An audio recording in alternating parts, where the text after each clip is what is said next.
ရှိဥစွာတရားပိုင်ရှင်ဖြစ်တော်မူသည့်သဗ္ဗညုဘုရားရှင်ကိုရောမြတ်ကြီးကိုဥစွာပထမရှိခိုးပူဇော်ကြရအောင်အလုံးသောတရားနာပိသပေါင်းသူတော်ကောင်းတို့ကကိုယ်စီကိုယ်ငါလက်အုပ်ချီ၍အာယုံအယပူဇော်ကြပါအရဟတာတိကုနေဟိလောကမိကိတ္တိဗျာပိတံအတုလံဓမ္မရာဇာနံဝန္ဒမိတိဟိသာရရံအရဟတာတိကုနေဟိအရဟတာအစလာတိကိုပြသောဂုဏ်တော်အပေါင်းတို့ဖြင့်လောကမိဘဝဆုံးအောင်ဘုံသုံးဆောင်၌ဂိတ္တိဗျာပိတံသိသိဒုက္ခပဲ့တင်ထမြနှံ့စကြောစောတော်မူထသောအတုလံသီလခေါင်းတိသမာဓိနှင့်ကြည်ပြီးပညာလွန်ကဲ့သာ၍ပြိုင်လာနိုင်မှုအတူလည်းရှိတော်မမူထသောဓမ္မရာဇာနံသုံးဘုံမကိုင်သုံးတိုက်တရဖူသုံးလူသိကြည်ဓမ္မရထိုထားရှင်တော်မြတ်ဖရာကိုအဟံမြမနှင့်တကွာကဘာကတိကြတိသာသနာအာဇာနီသတ္တသင်္ကေတိပု္ပ္ပကအခမဟာပန္တိတာကဗ္ဗသာသနာပြုကျေးဇူးတော်ရှင်မာစီဆရာတော်ဘုရားကြီး၏ဒေသနာတော်တွေကိုခြေခံကာနီးယူ၍ဟောကြားအပ်ပါသောမေတ္တာဧခောဘုရားတပည့်တော်သည်ဝါမယံတပည့်တော်နှင့်တကွာများစွာသောင်းတရားနာဘိဒအပေါင်းသူတော်ကောင်းတို့သည်ဒီလောအစ္စလီနှုတ်တန်ချီလျက်ရွှေဒီမနောသုံးပါးသောဓွာရတို့ဖြင့်သာရတံလေးမြတ်ကြည်ညိုယုသေးခြင်းရှိသည်ဖြစ်၍ဝန္ဒမိဝန္ဒမဂုဏတော်ထုံမွန်းဘုံတော်မှန်းလျက်ချီးမွမ်းတော်မနာဗနာညွတ်ကျိုးလက်ဆုံးမို့၍ရှေးခိုးကြောကြပါကိုဤမြတ်စွာဘုရားဝါဝန္ဒမတသက်တခါကြုံခဲ့စွာမို့ကြုံလာတိခိုက်ဥဖြစ်တိုက်၍နှစ်ချိုက်လှစွာရှေးခိုးကြောကြပါကိုဤမြတ်စွာဘုရား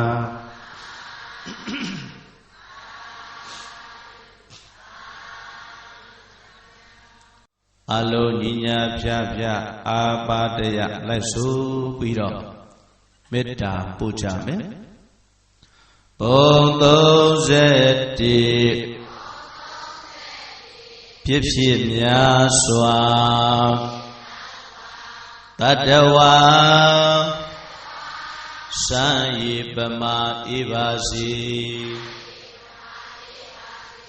ဘုံ31ဖြစ်ဖြစ်များစွာတတဝါစံယေပမာဧပါစီဘုံ31ဖြစ်ဖြစ်များစွာတတဝါပัญจပမာမွေးပါစေစံရည်လိုအေးပန်းလိုမွေးရံဘေးဝေးกว่าကြပါစေကောင်းကျိုးချမ်းသာကိုလိုရာမြန်စွာပြည့်ဝကြပါစေသာသနာလာမင်းကဘာတွေထိန်လင်းသာပါစေမဟာစီလာမင်းကဘာတွေထိန်လင်းသာပါစေသဗ္ဗေတ္တဘုံ31ဖြစ်ဖြစ်များစွာ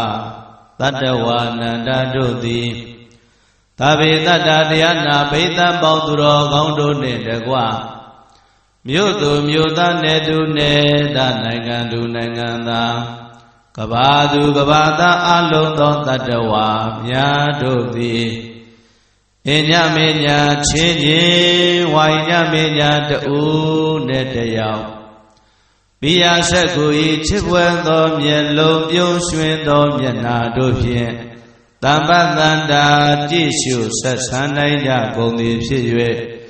ဒုက္ခိတာကိုယ်စိတ်နှပြမရမညှိချမ်းသာခြင်းရှိကြကုန်သည်ဟောတုယခုဘုလိုအပ်သောမေတ္တာဓာတ်အရှိအဝါတို့ကြောင့်အချိန်မကြာကိုယ်စီကိုယ်ငါဖြစ်တော်မူကြပါစေကုန်သတည်း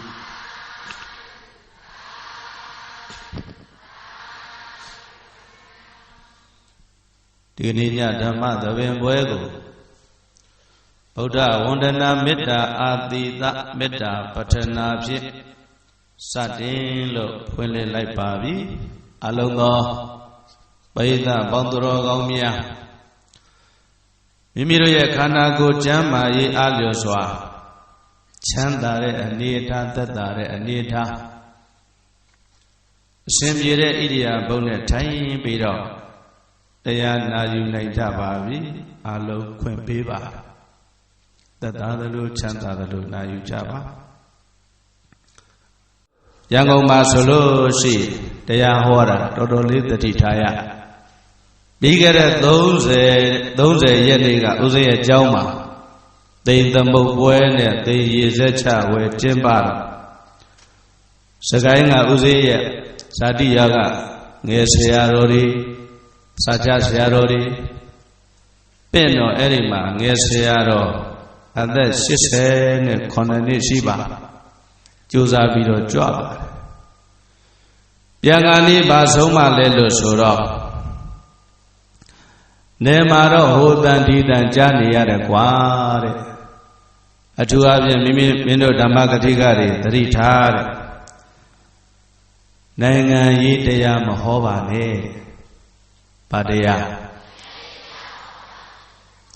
တပည့်တော်တို့ဗျာနိုင်ငံရေးလည်းမလုပ်ပါဘူးနိုင်ငံရေးတရားလည်းမဟောပါဘူးဘုရားဟောတရားပဲဟောတာပါလို့ဆိုတော့အဲ့ဒါကောင်းပါလေကွာတဲ့ဘုန်းကြီးအလုပ်ဘုန်းကြီးလှုပ်တာပဲကောင်းတယ်ကျက်တော်နဲ့သွားပြီးတော့ငရုတ်သီးနဲ့သွားပြီးတော့ရောပြီးတဲ့ကျက်တော်ဟာအထောင်းခံရတယ်ဆိုတာကြားဘူးတယ်မို့လားဆိုတော့ကြားဘူးပါတယ်ဗျာပေါ့ဒီတော့ဗာပြောလဲဆိုတော့ဒါရင်ပဲကပြီးမလဲတဲ့မြင်းကမြင်းအလုတ်မလုတ်ဖဲနဲ့ခွေးအလုတ်သွားလို့အရိုက်ခါရတာကိုမင်းကြားဘူးလားဆိုတော့ဒါတော့ဒီတော့မကြားဘူးဗျာဆိုပြီးတော့လျှောက်တော့ဆရာတော်ကအဲ့ဒီမှာပုံမြင်လေးပြောသွားဘုန်းတော်ပိဋကနားထောင်ပါလားဒီညတော့တညလုံးပုံပြောတာကောင်းမယ်ထင်တယ်ပုံမြင်လေးကမှလဲလို့ဆိုတော့အိမ်တိမ်မှာမြင်းတကောင်နဲ့ခွေးတကောင်ရှိတယ်အိမ်မွေးတိရစ္ဆာန်ဆိုတော့သိပြီးသားနော်အဲ့တော့မြင်းရဲ့အလောက်ကဘာလဲလို့ဆိုတော့အိမ်သူအိမ်သားတွေခရီးသွားပြီလို့ဆိုလို့ရှိရင်ခရီးသွားတဲ့နေရာမပင်မပန်းချမ်းသာအောင်အိမ်သူအိမ်သားတွေကိုကြောပေါ်တင်ပြီးတော့တဲဖို့ပြီးတော့သွားရတာကအဲ့ဒါမြင်းရဲ့အလောက်ခွေးရဲ့အလောက်ကပါလေကျွေးမွေးခဲ့အိမ်ငါခွေးလေးအရွယ်ရောက်တော့ချမ်းလုံအောင်ကင်းဆောင်တတ်ပြီနောက်ကလိုက်ဆိုပေါ့ဗျာပလင်မောကူတော့ဆိုးအောင်ဆိုးနေရအဲ့ဒါခွေးရဲ့အလောက်ကပါလေအိမ်လုံးကြုံရေးအလုတ်ကိုဘယ်သူလောက်ရခွေးရလောက်ရတယ်အဲ့ဒါညတညရောက်တော့သကောင်းရအချိန်အဲ့ဒီအိမ်တခိုးဝင်တယ်အဲ့ဒီညမှာဖြစ်ချင်တော့ခွေးကဓာန်ပေါင်းတွေပဲစားထားတာလားမသိဘူးနော်တခါတဲ့နိုးကိုမနိုးတော့အိတ်လိုက်တာဒီနေ့ဒကာကြီးဥကျော်ရှင်ကလည်းဦးသိန်းကိုဓာန်ပေါင်းစွန့်နေကဘာပြောကောင်းလဲနှစ်နာရီခွဲတော့မျိုးလုံးကမဖွင့်နေ စဉ်းစားကြည့်တယ်ဒီကွေးလည်းဓမ္မောက်တိစားထားတာမသိဘူးနေကံစားထားတော့အဲ့ဒီမှာညဘက်ကြတော့တခိုးဝင်လာတာသိရလားမသိဘူးတဲ့နိုးနိုးကြားကြားရှိတဲ့မြင်းကသိလိုက်အိမ်တော့တခိုးဝင်ပြီကြည်စားလုံခြုံရေးတာဝန်ယူထားတဲ့ဒီခွေးကလည်းအကောင်စားတွေစားပြီးတော့အိမ်နေလိုက်တာတော်တော်ဆိုးတဲ့ကောင်သူ့သွားနိုးရအောင်လည်းပဲကြိုးချီထားတယ်မြင်းမှလည်းပါချီထားသွားနိုးလို့ရတယ်မဖြစ်ချေဘူးဒီတိုင်းသာဆိုရင်ငါသခင်ရဲ့ပစ္စည်းတွေပါတော့မှာအဲ့ဒါစေရနာနဲ့ဒုဗိဒ္ဓရဲ့အိမ်သူအိမ်သားတွေနိုးအောင်ဆိုပြီးတော့တခါတည်းကစုံပေါက်ပြီးတော့ခီလိုက်တာမြင်းလဲဟီရောအိမ်သူအိမ်သားတွေနိုးတခိုးထွက်ပြေးတာအဲ့တော့အိမ်သူအိမ်သားတွေကဒါကိုနားမလဲတော့တကယ်အိတ်ကောင်းတဲ့အချိန်မှာအေးပြက်အောင်လုပ်ရကောင်းလားလို့ဆိုပြီးတော့အဲ့ဒီမြင်းကိုရိုက်လိုက်တာပဲပဲနဲ့နဲ့ရိုက်လိုက်တာမြင်းထားကိုမထားနိုင်တော့ခွေးကအိယာကနိုးပြီးတော့မြင်းရိုက်တယ်ဆိုတော့သူလည်းကြောက်လို့ချောင်းမှကုတ်နေတယ်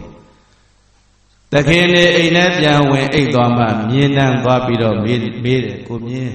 ခမရဘာဖြစ်လို့ရိုက်တာလဲအဲ့ဒါမင်းကြောင့်ဘောကွာဟာကျုံနဲ့ပါဆိုင်တယ်ဒါကျူးကြောင်ပြောပြအဲ့ဒါဗျာခွေးကကျေးဇူးမတင်တဲ့အပြင်အဲ့ဒါခမရကခွေးအလုတ်မြင်းလုတ်တာကိုတဲ့ရိုက်တာတောင်နေသေးတယ်ဟဲ့လားအဲ့တော့ဆိုလိုတာကကိုယ်အလုတ်ကိုလုတ်တာကောင်းပါလေဘုန်းကြီးအလုတ်ကျောင်းသားအလုတ်ဈေးတွေကတောင်သူကရဲကမိသားကစစ်သားကအဲ့တော့ကိုယ်အလုတ်ကိုစီတာဝန်ကြည်အောင်လုပ်သွားရင်ဘာမှပြဿနာဖြစ်เสียမရှိပါဘူးရှိသလားအေးကိုယ်အလုတ်ကိုမလုပ်ရင်တော့ပြဿနာပဲတဲ့နော်ဒါဦးဇင်းတို့89နှစ်ဆရာတော်ကြီးဆုံးမသွားမှန်လားပါဗျာတပည့်တော်တို့နိုင်ငံရေးလည်းမလုပ်ပါဘူးနိုင်ငံရေးတရားလည်းမဟောပါဘူးမြတ်စွာဘုရားဟောတဲ့တရားကိုပဲတပည့်တော်တို့ဟောပါတယ်သို့တော်လည်းပဲစာထဲမှာရှိတယ်ဗျာစာအိုကြီးချတာလာတဲ့လူမှန်သမျှနှိုက်ခိုင်းလို့ရှိရင်အနာမပေါက်ရင်ပြဿနာမရှိဘူးဟုတ်တယ်မို့လားစာအိုတွေကိုဘလောက်မွေးဘလောက်နှောက်ဘာမှဖြစ်ဘူးသို့တော်လက်ကလေးမှာအနာလေးများရှိနေရင်ဘာဖြစ်လဲလက်ဖြားခါအောင်ဆက်တယ်နော်အဲ့တော့ဦးဇင်းတို့တွေကဘုရားတရားဟောတာပါ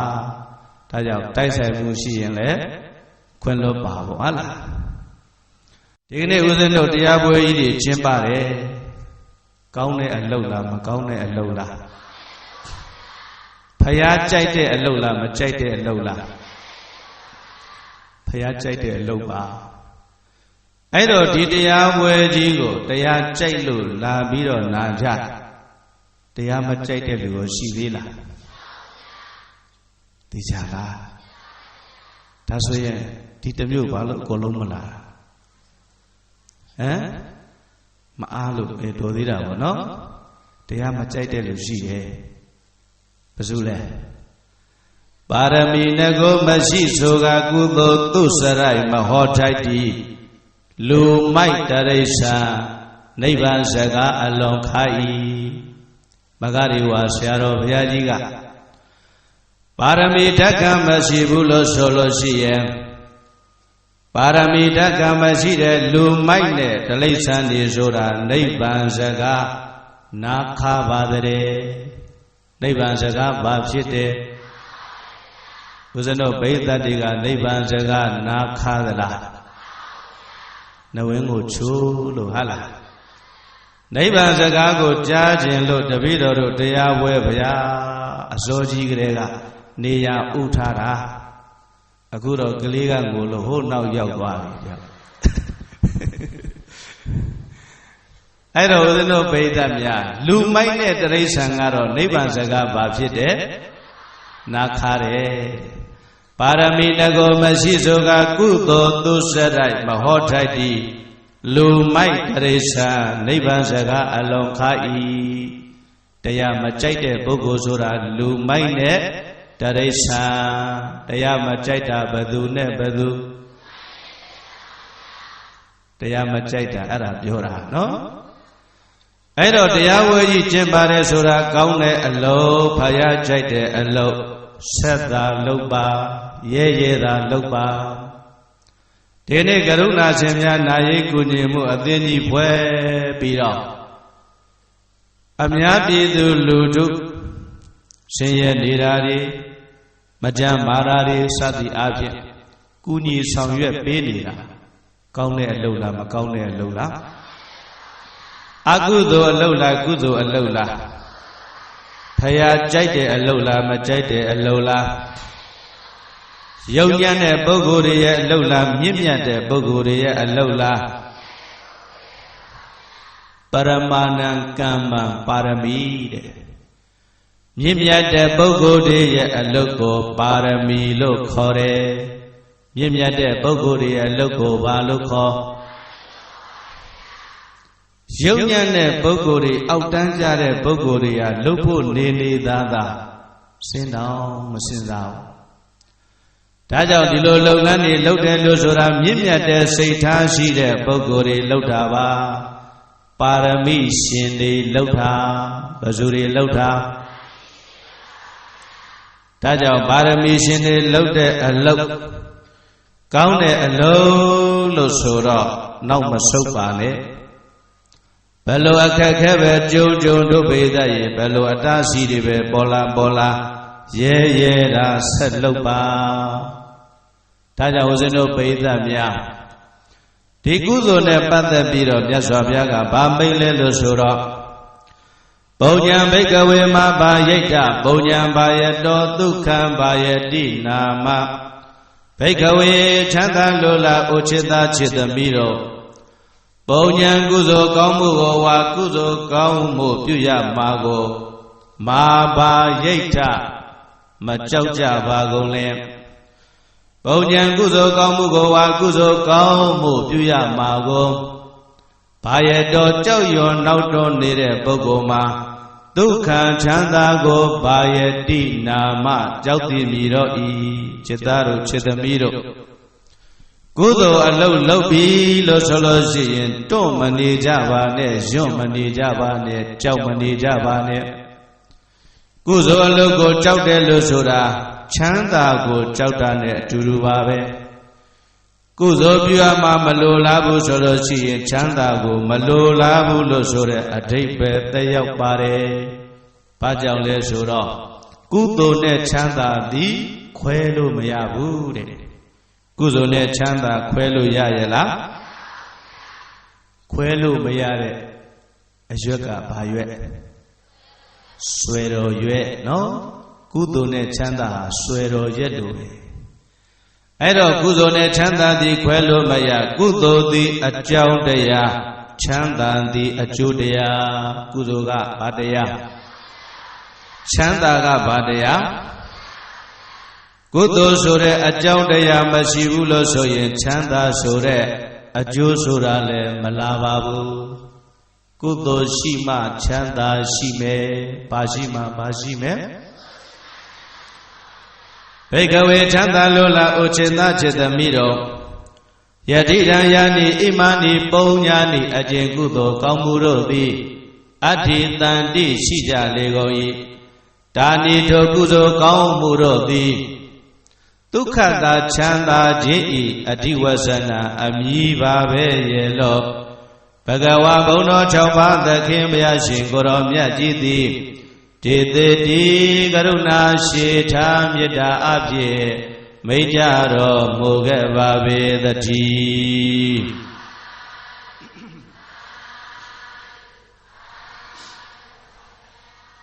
ချစ်သားတို့ချစ်သမီးတို့ကုသိုလ်ဆိုတာအကြောင်းတရားချမ်းသာဆိုတာအကျိုးတရားကုသိုလ်ဆိုတဲ့အကြောင်းတရားကုန်ပြီလို့ဆိုရင်ချမ်းသာဆိုတဲ့အကျိုးတရားဆိုတာလည်းမရှိနိုင်ပါဘူးဘုဇနုဘာသာတူခြင်းမှတူမယ်လူမျိုးတူခြင်းမှတူမယ်နိုင်ငံကွဲခြင်းကွဲပါလိမ့်မယ် သို့သောအလုံးသောကဘာသူကဘာသားတွေရဲ့တန်တမ်းမှာတူညီတဲ့ဆန္ဒတစ်ခုရှိပါအဲ့ဒါကဘာလဲဆိုတော့ချမ်းသာခြင်းနဲ့ဘာဖြစ်ခြင်းလဲခမရတို့ကမချမ်းသာခြင်းဘူးလားချမ်းသာခြင်းတော့ဘာလို့တော်လိုက်တာရန်ကုန်ကလူတွေကတော့ချမ်းသာခြင်းလို့ဆိုပြီးတော့နှလုံးသုံးလုံးပဲဖိထိုးနေရှိတဲ့လူတွေကလည်းရှိတဲ့အလျောက်ထိုးတယ်မရှိတဲ့လူတွေကလည်းပေါင်နှံပြီးတော့ထိုးတယ်ဘာဖြစ်လို့ထိုးနေကြတာချမ်းသာခြင်းလို့အဲ့တော့လူတိုင်းချမ်းသာခြင်းနဲ့ဆန္ဒရှိကြတော့ကိုယ်ဘာသာအားလျော်စွာကိုယ်ယုံကြည်မှုအားလျော်စွာချမ်းသာမှုတွေကိုလိုလားလားနဲ့ကြိုးကြိုးစားစားနဲ့ရှာဖွေကြတယ်မြတ်စွာဘုရားကတော့ချမ်းသာခြင်းရဲ့အကြောင်းဒီကုသိုလ်ကောင်းမှုတဲ့ကုသိုလ်ရှိမှချမ်းသာရှိတယ်ဗုဒ္ဓဘာသာတွေကတော့ကံရဲ့အကျိုးကိုမယုံကြည်ဘူးလားကောင်းတာလုပ်ရင်ဘာကျိုးရမယ်ဆိုးတာလုပ်ရင်ဘာကျိုးရမယ်အဖြေလေးကရှင်းရှင်းလေးပါကောင်းကျိုးချမ်းသာကိုလိုချင်တယ်ဆိုလို့ရှိရင်ကောင်းမှုကုသိုလ်တွေလုပ်ကိုလုပ်ရမယ်ယရာပုံညခယောဟောတိတပ္ပမေတံဝိနတတိကုသိုလ်ကောင်းမှုတပည့်တော်တို့မလုပ်ဘူးဗျာအဲ့လိုမလုပ်တော့ဘာဖြစ်လဲလို့ဆိုတော့ယရာအကျဉ်းခါ၌ပုံညခယောကုသိုလ်ကောင်းမှုတို့ဤကုန်ခံပျက်စီးခြင်းသည်ဟောတိဖြစ်တရာထွာက၌တပ္ပံလုံးစုံသည်ဝိနတတိပျက်စီးတတ်ပါ၏အမျိုးကောင်းသားတယောက်အမျိုးကောင်းသမီးတယောက်မြည်သူမဆိုကုသိုလ်ကဟောကုန်ပြီလို့ဆိုလို့ရှိရင်အလုံးစုံပျက်စီးတတ်ပါတယ်အလုံးစုံဘာဖြစ်တတ်လဲစီးပွားရေးတွေပျက်စီးလာတတ်လုပ်နေကိုင်နေကြစီးပွားရေးလုပ်ငန်းတွေလည်းအစင်မပြေဖြစ်ပြီးတော့လာတယ်ဘလောက်ချမ်းသာရေကြောင့်ပျက်စီးရင်လည်းကုန်တာပဲမိကြောင့်ပျက်စီးရင်လည်းကုန်တာပဲရှင်ဘုရင်ကလာသေးရင်လည်းပေးလိုက်ရတာပါပဲနောက်ပြီးတော့တခိုးရမြကြောင့်လည်းပဲကုန်သွားနိုင်တဲ့အမွေခံသားစုသမီးစုတွေကြောင့်လည်းပဲပျက်စီးသွားနိုင်ပါတယ်ကံမြန်ကုန်ပြီဆိုလို့ရှိရင်ဒုဗိဒရဲ့စီးပွားရေးတွေယိုယွင်းပျက်စီးလာတတ်ပါတယ်ဘုရားတို့ရာဇကြိုမှာတထေးတယောက်ကုသိုလ်ကံကိုကုန်ပြီလို့ဆိုတော့ရွှေစင်စစ်ကမိသွေးခဲတွေဖြစ်သွားတယ်ရွှေစင်စစ်ကဘာဖြစ်သွားအကြောင်းမဲ့သက်လားကုသိုလ်ကံကုန်လို့လားကံတရားများတည်ဆန်းကျဲတယ်နော်စီးပွားရေးတွေပျက်စီးသလားဆိုတော့မဟုတ်ဘူးခန္ဓာလည်းပြတ်တတ်ပါတယ်တတန်းအပြင်ကြည့်မယ်ဆိုရင်တော့နေနိုင်တယ်သို့တော့ကုသိုလ်ကံအဟုတ်ကုန်တော့ငယ်ရွယ်နဲ့ယောဂဝေဒနာတွေဆွဲကပ်ပြီးတော့ရုပ်တရက်သေရပါတယ်ကံကုန်လို့သေတာဘာကုန်လို့သေတာသေခြင်းအကြောင်းတရား၄ပါးထဲမှာကံမခရကုသိုလ်ကံကုန်ရင်လည်းသေတတ်ပါတယ်ဒါဆိုရင်လူတိုင်းကုသိုလ်ကံဆိုတာရင်းမကြည့်ဘူးလားအရေးကြီးတယ်ဒါကြောင့်ကိုယ့်ရဲ့ချမ်းသာတိုးတက်ကြီးပွားအောင်မြင်မဲ့အသက်ရှိကျမ်းမာရေးအတွက်ကုသိုလ်အလုပ်ကိုမဖြစ်မနေလုပ်ပါရဲလုပ်ပါလိုက်ဆိုလိုက်ကုသိုလ်အလုပ်နောက်မဆုတ်ရဲလုပ်ရမည်ဒါနအလုပ်နောက်မဆုတ်ရဲလုပ်ရမည်သီလအလုပ်နောက်မဆုတ်ရဲလုပ်ရမည်ဘာဝနာအလုပ်နောက်မဆုတ်ရဲလုပ်ရမည်ကုသိုလ်ပြေဝကျိုးပေးကမုတ်ချချမ်းသာမည်ဒါကြောင့်အလုံးစုံတရားနာပိသပေါင်းသူတော်ကောင်းများကုသိုလ်ဆိုတာကောင်းတဲ့အလုပ်ပါကောင်းတဲ့အလုပ်ကုသိုလ်အလုပ်မှန်တယ်လို့ဆိုရဲတတ္တိရှိလုပ်ပါရဲလုပ်ပါလို့တိုက်တွန်းပါရစေ တစ်ချိန်တစ်ခါလောက်တတ္တိရှိလှုပ်လိုက်တဲ့ကုသိုလ်အလုပ်ဘဝပေါင်းများစွာမြင့်တဲ့မြင်ပြီးတော့နောက်ဆုံးနိဗ္ဗာန်အတ္တိတက်လန်းနိုင်ပါတယ်တစ်ချိန်တစ်ခါလောက်ကြိုးစားပြီးတော့တတ္တိရှိလှုပ်လိုက်တဲ့ကုသိုလ်ရဲ့အကျိုးဟာဒုဗိဒရေတန်ဖိုးမကြည့်ဘူးလားတာရကအပြင်ပြောမယ်ဆိုလို့ရှိရင်ဣတိဣမံဓမ္မဒေသနံဣတိဣမံဓမ္မဒေသနံကုသိုလ်အလုံးရဲလှုပ်လို့ဆိုတဲ့ဣတရားဒေသနာတော်ကိုတထာလူနတ်တို့ရဲ့ဆရာတဆုဖြစ်တော်မူသည်သဗ္ဗညုဘုရားရှင်ကိုယ်တော်မြတ်ကြီးသည်သာဝတိယံသာဝတိရွှေမြို့တော်၌ဇေတဝနေဇေတောရောင်မောင်းတထေးကြောင့်၌ဝိရရံတောဣရိယပဋ္ဌမြတ်တရွှင်ပြုံးတရင်သုံးတော်မူစဉ်ကောသလတာရိညောကောသလမင်းတရားကြီးဒီတရံသမိယရဏဖြစ်သောသုမနာနာမသုမနာလိုအမည်ရသောဒေဝိမင်းသမီးလေးကိုအာရဘအကြောင်းပြု၍ကထေတိကရုဏာရှိထားမေတ္တာအဖြစ်မိန့်ကြတော်မူခဲ့ပါပေသတည်း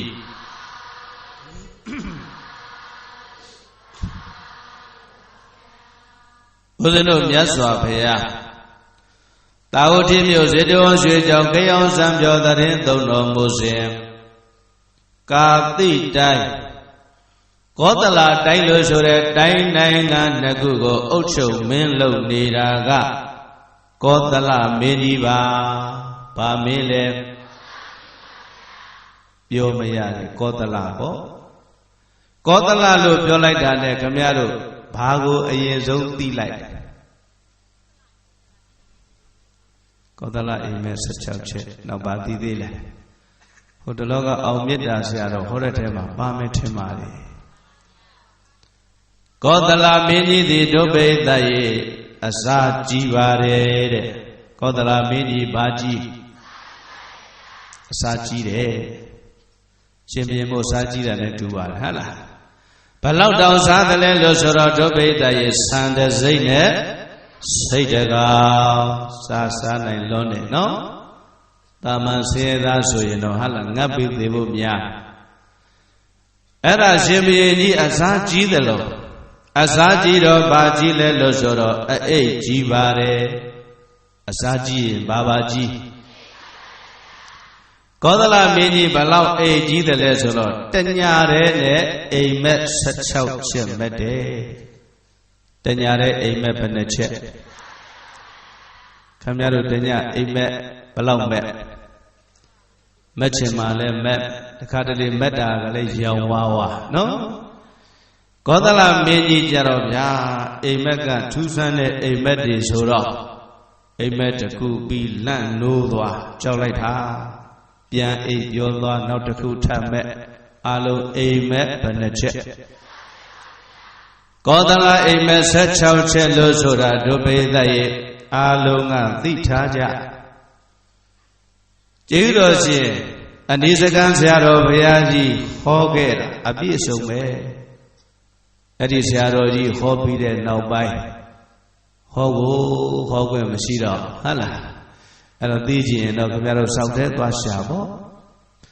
ကောသလအိမ်မက်16ချက်လို့ဆိုတဲ့အတိုင်းအိမ်မက်16မျိုးတညာထဲမှာမက်တဲ့အတွက်ကြောင့်ကောသလမင်းကြီးသည်အိမ်လဲကြီးတယ်ဗာလဲကြီးတယ်အစာလဲကြီးတယ်ဘယ်နှမျိုးကြီးတာကောသလမင်းကြီးသုံးပါသမီးတော်များစွာတွေကဒုဗိဒရေသမီးယရဏတစ်ပါးရှိပါတယ်အဲ့ဒီသမီးယရဏရဲ့နာမည်ကသုမနာလို့ခေါ်ပါတယ်ဘယ်လိုခေါ်သုမနာဆိုတာပါဠိစကားမြန်မာလိုကြတော့မြတ်လေးပန်းလို့အဓိပ္ပာယ်ရဒါကြောင့်မြန်မာလိုနာမည်ပြောမယ်ဆိုလို့ရှိရင်ဒုဗိဒရေမတ်မြတ်လေးလို့ခေါ်နိုင်ပါတယ်ဘယ်လိုခေါ်မလဲမင်းသမီးလေးမတ်မြတ်လေးလို့ဒီလိုခေါ်လို့ရအဲ့ဒီသုမနာလို့ဆိုရဲမင်းသမီးလေးမွေးတဲ့နေ့မှာဘလောက်အံ့ဩစရာကောင်းလဲဆိုတော့ မြတ်လေးပံဘိုးကြီးတွေရွာချလိုက်တာတဲ့ဒုစစ်တောင်မြုပ်ပါတဲ့ဘုရှင်ကံရှင်မွေးလာတော့မွေးချင်းဘာမိုးရွာလဲခမရတို့ကျုပ်တို့မွေးတော့ဘာမိုးရွာဘာမိုးဝရွာဟုတ်လားအဲ့တော့မြတ်လေးပံကြီးမြတ်လေးပံဘိုးတွေအကြီးကျယ်ရွာချတော့ကောသလမင်းကြီးကဟဲထူးဆန်းလိုက်ငါရဲ့သမီးတော်သည်တာမန်ပုဂ္ဂိုလ်မဟုတ်ဘုရှင်ကံရှင်ဖြစ်ရမယ်သူ့ရဲ့နာမည်ကိုသူယူလာတယ်ဒါကြောင့်အဲ့ဒီမင်းသမီးလေးကိုသူမနာလို့အမည်ပေးပါတယ်မမြတ်လေးပေါ့မွေးဖွားစဉ်မှာမြတ်လေးပံမိုးတွေရွာခြင်းကြောင့်သူ့ကိုမမြတ်လေးပါဠိလိုပြောတော့သူမနာလို့အမည်ပေးလိုက်ပါတယ်ဒီတော့ငါသမီးဟာဘုရှင်ကံရှင်လို့ဆိုတော့သူနဲ့အတူအချွေရန်လေးဆိုတာရှိမှာပဲအဲ့ဒီမှာဒုဗိဒရဲ့သာဝတိမြို့တစ်မြို့လုံးလိုက်ပြီးတော့စုံစမ်းလိုက်တာအဲ့ဒီမင်းသမီးလေးနဲ့တရက်တည်းတစ်ချိန်တည်းမှာမွေးတဲ့အမျိုးသမီးပေါင်း900ရတယ်ဘယ်လောက်ရအဲ့ဒီအမျိုးသမီးပေါင်း900ကိုငါသမီးလေးရဲ့အချွေရန်ဖြစ်စေရမယ်လို့ဆိုပြီးတော့နန်းတော်မှာခေါ်ပြီးတော့မွေးထားပါတယ်ငယ်စဉ်ကလေးကအချမ်းရံဘလောက်ရ900တဲ့ဒါကြောင့်အလုံးတော်တရားနာမင်းသားပေါင်းသူတော်ကောင်းများသူမနာလူဆိုတဲ့မင်းသမီးလေးအရွယ်ရောက်တော့ရုပ်ကလည်းချောသဘောကလည်းကောင်းမျက်နှာမြင်ချစ်ခင်အတန်ကြာတနာလို့ဆိုတဲ့ဒုဗိဒရဲ့တောင်းဆုလည်းပြေပါတယ်တတိုင်းလုံးတပီလုံးကချစ်ကြဒါရမကသေးပါဘူးဒုဗိဒရဲ့ဘယင်းရဲ့သမီးတော်လို့ဆိုတော့အာနာပါဝါကောမရှိဘူးလားလက်ညှိုးညွန်ရရေဖြစ်နိုင်တယ်ဒါရမကသေးဘူးဒုဗိဒရဲ့ယရနာမျိုးစုံအကုန်ဝတ်လို့ရတယ်ဘယင်းသမီးဆိုတော့ယရနာမျိုးစုံအကုန်ဝတ်လို့မရဘူးလားခမရတို့မိုးချင်ဘူးလားဝတ်ချင်ရင်ဘယင်းသမီးတော်သွားလို့ဒါပဲရှိတာအဲ့တော့ဥစ္စတို့ပိဋကများအတန်ကြာတဏမျက်နှာမြင်ချစ်ခင်လို့ဆိုတဲ့တောင်းစုလည်းပြည့်သလိုအာနာပါဝါကလည်းဘယင်သမီးတော်လည်းညှို့ညွန်ရာရေဖြစ်တဲ့ယရနာမျိုးစုံအကုန်ဒုပိဋကရေဝတ်နိုင်စားနိုင်တဲ့ဘဝအချမ်းရံကလည်း900မပြည့်စုံဘူးလားမချမ်းသာဘူးလားလောကီဘက်မှာလည်းပြည့်စုံကြဝချမ်းသာတဲ့အမျိုးကလည်းဘယင်မျိုးလို့ဆိုတော့မြတ်လိုက်တာလောကုတ္တရာနယ်ပယ်မှာကြည့်လိုက်တော့မြတ်စွာဘုရားသာဝတိမြို့ကိုအနာရဘိန်တထေးကြီးပင့်လျောက်ချက်အရာပထမဦးဆုံးကြွလာတဲ့ခရီးမှာသုမနာလို့ဆိုတဲ့မင်းသမီးနဲ့ချမ်းရံ900သွားရောက်ပြီးတော့ကြိုဆိုကြတယ်မြတ်စွာဘုရားကြိုဆိုတဲ့ပွဲမှာသူတို့လည်းပါကြအဲ့ဒီကြိုဆိုတဲ့ပွဲမှာမြတ်စွာဘုရားကတရားဟောတော့သုမနာမင်းသမီးလေးနဲ့တကွအချမ်းရံ900သောတာပန်တည်ခဲ့ပါတယ်။ဘာတည်ခဲ့ပါလိမ့်လောကုတ္တရာနဲ့ပဲနဲ့ကြည်လိုက်တော့လေသောတာပန်အစစ်နဲ့နိဗ္ဗာန်ချမ်းသာကြီးကိုရထားပြီ။ဒီတော့လောကီလောကုတ္တရာစွဲစုံမလှဘူးလားပြည့်စုံလိုက်တာချမ်းသာလိုက်တာတဲ့အဲ့ဒါအကြောင်းမဲ့သက်မဟုတ်ပါဘူးဘာကြောင့်ဒီလောက်ဒီပြည့်စုံကျွဲဝချမ်းသာနေတာလဲလို့ဆိုရင်လောကီလောကုတ္တရာချမ်းသာပြည့်စုံနေတာလဲဆိုရင်တစ်ချိန်တစ်ခါတတ္တိရှိရှိကုသိုလ်ကောင်းမှုလုပ်ခဲ့တဲ့အကျိုးတဲ့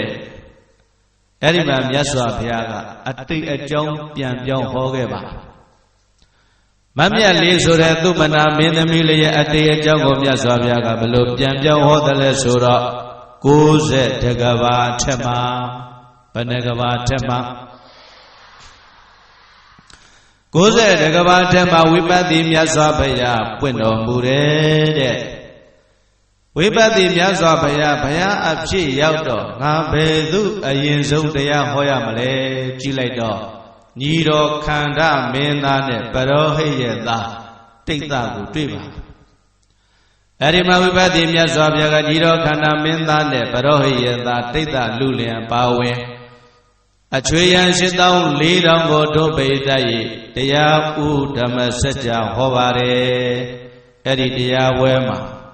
8,400သောပုဂ္ဂိုလ်တွေအားလုံးယန္နာဖြစ်တော်မူတယ်အားလုံးပါဖြစ်ကြဝိပဿနာမြတ်စွာဘုရားတောထွက်တော်အတုလိုက်ပြီးတော့တောထွက်သွားကြအမျိုးသားပေါင်း8,400နဲ့အမျိုးသားပေါင်းဘယ်လောက်ရှိအဲ့ဒီ8,400သောပုဂ္ဂိုလ်တွေလည်းဝိပဿနာမြတ်စွာဘုရားဖျားဖြစ်ပြီးတဲ့တရားဟောတည်ပြီးတယ်လို့ဆိုတဲ့သတင်းကြတော့သူတို့လည်းရောက်လာဝိပဿနာမြတ်စွာဘုရားရှင်ကိုရောမြတ်ကြီးရဲ့ထံကတရားနာလို့သူတို့လည်းပဲယန္နာဖြစ်ကြပါတယ်ယန္နာဖြစ်ယန္နာယဟန်အဖြစ်ရောက်8,400နှစ်ပြန်ဆောင်လိုက်တော့ဒုပိသရေဘယ်လောက်ရမလဲတသိန်း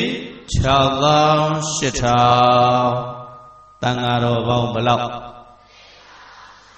အာလုံးယန္နာတွေကြီးပါအဲ့ဒီမှာဗန္ဓုမတိမြို့မှာအုတ်ချုပ်မင်းလုံးနေတာကဗန္ဓုမမင်းတဲ့ဗာမင်းလေဗန္ဓုမမင်းဒီကဝိပဿနာမြတ်စွာဘုရားနဲ့တကွယန္နာသံဃာတော်6,800ရှိတယ်လို့ကြားလိုက်တော့ဝမ်းသာလိုက်တာဂုဏ်ယူလိုက်တာဂုဏ်လဲဂုဏ်ယူလောက်ပါတယ်ဝမ်းလဲဝမ်းမြောက်ထိုက်ပါတယ်ဘာကြောင့်လဲလို့ဆိုတော့ဝိပဿနာမြတ်စွာဘုရားတခြားမဟုတ်ဘူးတဲ့သူ့ရဲ့သားကြီးနောက်တကဒုတိယသားကဒုဗိဒရေလက်ရာယအက္ခသာဝကလက်ဝဲရအက္ခသာဝကလည်းတခြားတစိမ့်မဟုတ်ပရောဟိရဲ့သားလို့ဆိုတော့တသာသနာလုံးဒုဗိဒရေသူ့လူကြီးပဲဖြစ်နေမမငါယေစိတ္တဗုဒ္ဓသားကြီးသည်နေခမိတ်တဝါတောထွက်ပြီးတော့ဗုဒ္ဓဇာတော်ဘုရားအစီဧကံဖြစ်ခဲ့လေပြီဒုတိယဗုဒ္ဓဒုတိယသားကတော့အက္ခသာဝကောလက်ရာယံအက္ခသာဝကသည်ဇာတော်ဖြစ်ခဲ့လေပြီပရောဟိတဗုဒ္ဓငါရဲ့ပရောဟိတိရဲ့သားကတော့ဒုတိယအက္ခသာဝကောဒုတိယလက်ဝဲယံအက္ခသာဝကသည်ဇာတော်ဖြစ်ခဲ့လေပြီသာသနာကြည့်လိုက်တော့ဘုရားကသူ့သားကြီးလက်ရယံအက္ခသာဝကဆိုတာလေသူသားလက်ဝဲယံအက္ခသာဝကဆိုတာကတစိမ့်မဟုတ်ပရောဟိတိရဲ့သားကျန်တဲ့6,800သောပုဂ္ဂိုလ်တွေကလည်းမြတ်စွာဘုရားရဲ့တပိသာဝကတွေလို့ဆိုတော့ဒီသာသနာသည်ငါသာသနာကိုမူပိုင်လုပ်တယ်သာသနာကိုဘာလုပ်လဲမမေဝဗုဒ္ဓဘုရားကလည်းငါဘုရားမမေဝဓမ္မောတရားကလည်းငါတရားမမေဝသံဃောသံဃာကလည်းငါသံဃာဘုရားကငါသားဘုရားဆိုတော့ငါဘုရားပေါ့ဟောဒီငါသားဘုရားဟောတဲ့တရားငါတရားပေါ့ငါသားရဲ့တပိသားသံဃာဆိုတာငါသံဃာပေါ့ဘုရားလည်းငါပိုင်တယ်တရားလည်းငါပိုင်တယ်သံဃာလည်းငါပိုင်တယ်လို့ဆိုပြီးတော့ဒုပိသရေသာသနာတော်ကိုမူပိုင်လုပ်တယ်ဒီခေတ်မှာလည်းတရားစာအုပ်တွေတရားတိတ်ခွေတွေမူပိုင်လုပ်တာမရှိဘူးလားအဲ့ဒီမူပိုင်လုပ်တဲ့ကိစ္စဒီဘယင်ကစတာနဲ့တူတယ်နော်မမေဝဗုဒ္ဓဘုရားလည်းငါဘုရားမမေဝဓမ္မောတရားကလည်းငါတရားမမေဝသံဃောသံဃာကလည်းငါသံဃာတသမတို့ကြောင့်အဟမေဝငါတယောက်တည်းကသာလည်းရဲ့ဗုဒ္ဓဗမုခေဘုရားမူရှိကုန်သောတေဘိက္ခုတို့တသိန်း6,800ကုန်သောတန်ဃာတော်အပေါင်းတို့ကိုဇတုဤ၄ပါးကုန်သောပစ္စည်းရည်သင်္ကန်းဆွမ်းကြောင်းစေ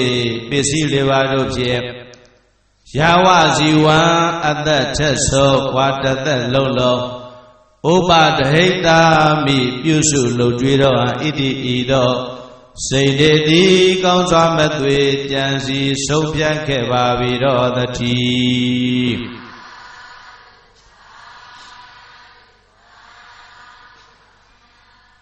ဗန္ဓုမမေကြီးကသာသနာကိုမူပိုင်လုပ်ပြီးတော့ဘလို့ဆုံးဖြတ်ချက်ချလဲဆိုတော့ဘုရားလည်းငါပိုင်တယ်တရားလည်းငါပိုင်တယ်သံဃာလည်းငါပိုင်တယ်ဘယ်သူနဲ့မှမဆိုင်ငါတယောက်တည်းပဲတစ်သက်လုံးလုံးဒီဘုရားနဲ့သံဃာတော်ဒီကိုပစ္စည်းလေးပါထောက်ပံ့လုပ်ကြွေးပြီးတော့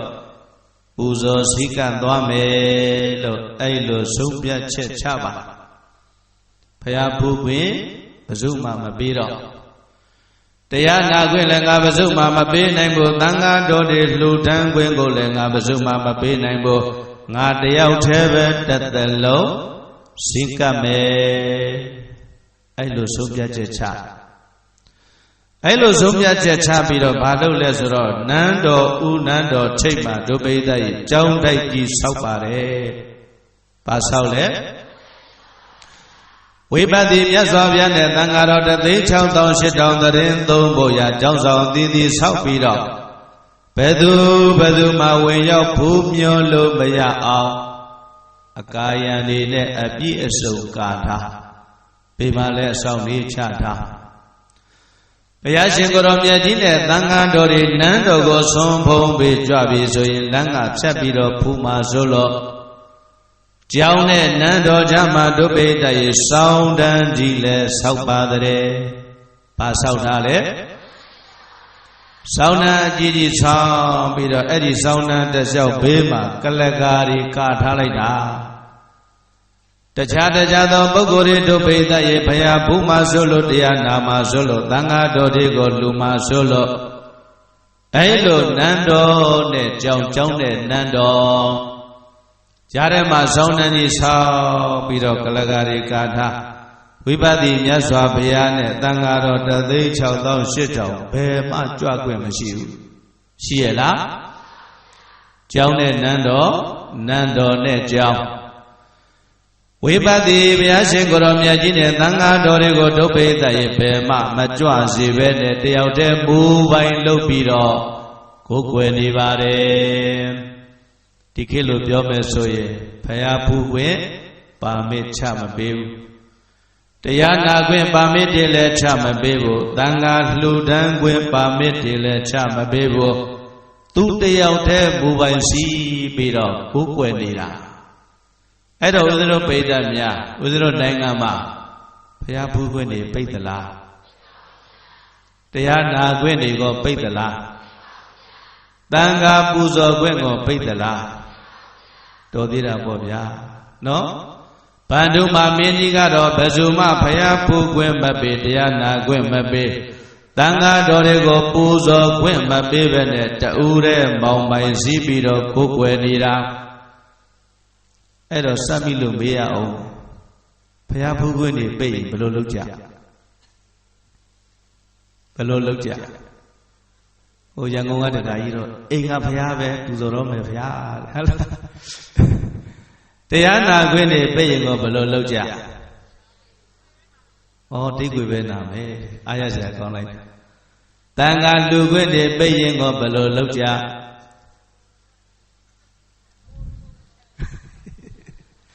ဟောရတဲ့လူတော့အာမရှိဘူးနော်ဒါကြောင့်ဒုပိဋကရေဘုရားဖူးခွင့်တရားနာခွင့်သံဃာပူဇော်ခွင့်မရဘူးဆိုရင်ဦးဇင်းတို့ပြောချင်ပါတယ်ဗုဒ္ဓဘာသာဆိုတာဘုရားနဲ့ကင်းလို့ရသလားတရားနဲ့ကင်းလို့ကိုရရလားသံဃာနဲ့ကင်းလို့ကိုရရလား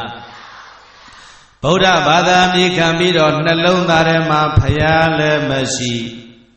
တရားလည်းမရှိသံဃာလည်းမရှိဘူးဆိုရင်ဗုဒ္ဓဘာသာအစစ်မဟုတ်ပါနှလုံးသားထဲမှာဘုရားတရားသံဃာယရဏမြတ်သုံးပါးမရှိရင်ဗုဒ္ဓဘာသာအစစ်ဟုတ်ရဲ့လားအမြီကံတက်တက်ပါဒါကြောင့်ဗုဒ္ဓဘာသာအမြီကံတက်တက်မဖြစ်ပါစေနဲ့ဗုဒ္ဓဘာသာပိသအောင်ဗုဒ္ဓဘာသာစစ်အောင်ကိုယ့်ရဲ့နှလုံးသားထဲမှာဘုရားယရဏအမြဲတမ်းရှိနေရမယ်တရားယရဏအမြဲတမ်းရှိနေရမယ်သံဃာယရဏအမြဲတမ်းရှိနေရမယ်တချို့ဗုဒ္ဓဘာသာလို့ပြောတာ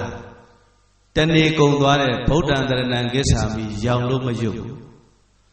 ဓမ္မံတရဏံကိစ္ဆာမိဆိုတာလည်းမေ့နေတယ်တန်ဃာတွေတွေ့တာတောင်းမှတန်ဃံတရဏံကိစ္ဆာမိမလုပ်ခြင်း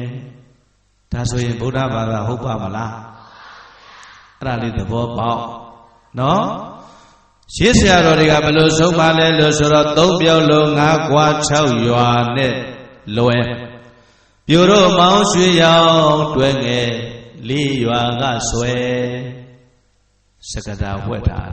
လိုက်ဆိုလိုက်သုံးပြောက်လို့ငါးကွာ6ရွာနဲ့လွယ်ပြိုတို့မောင်းရွှေရောင်တွဲငယ်လေးရွာကဆွဲသုံးပြောက်မယ်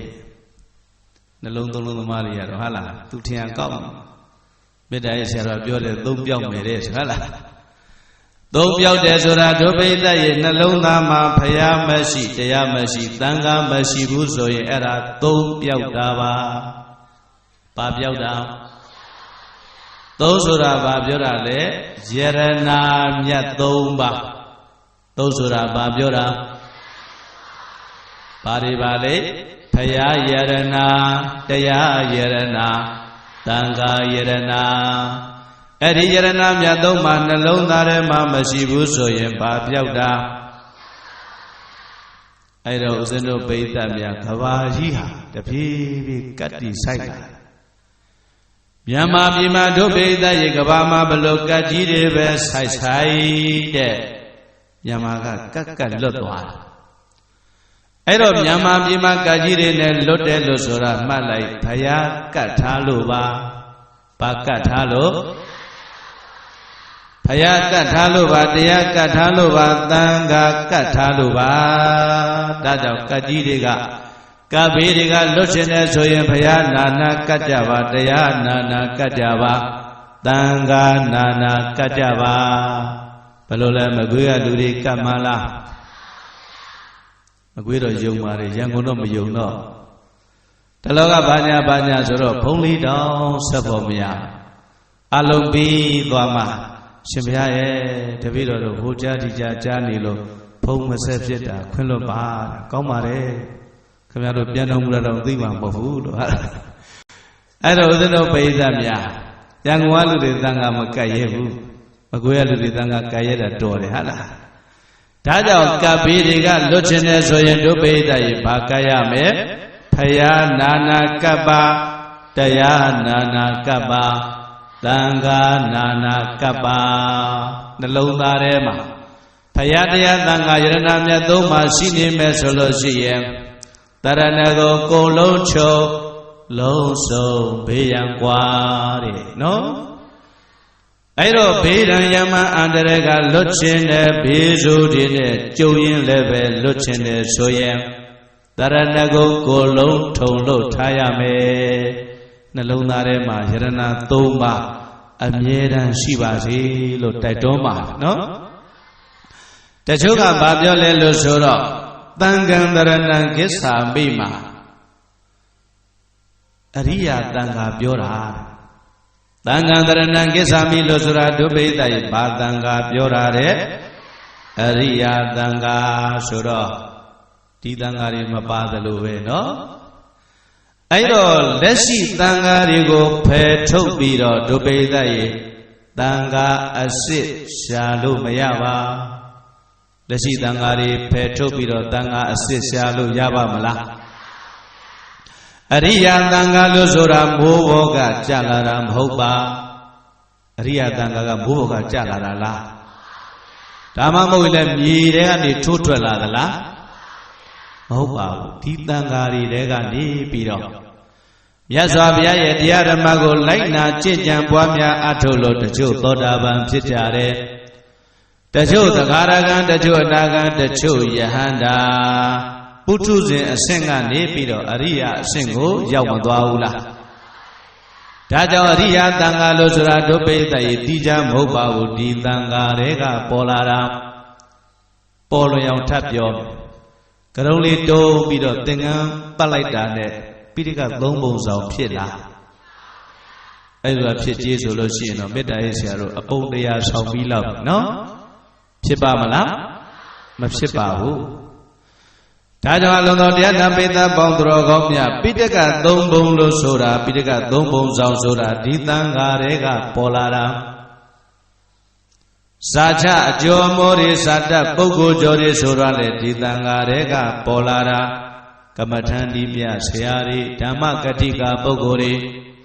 တို့ပိဿရေဒီတန်ဃာတွေကပေါ်လာတာဟုတ်တယ်မို့လားဒီကနေ့ပလင်ပေါ်မှာရောက်နေတဲ့မေတ္တာရေးဆရာတော်လို့ဆိုတာဟိုငငယ်တုန်းကတော့သင်္ကန်းမနိုင်တနိုင်နဲ့နှချီတွဲလောင်းနော်မြောက်ရှုံးအောင်ဆော့ရင်ဆော့ခဲ့ဒါရမကသေးဘူးတို့ပိဿရေဝါဒနာယ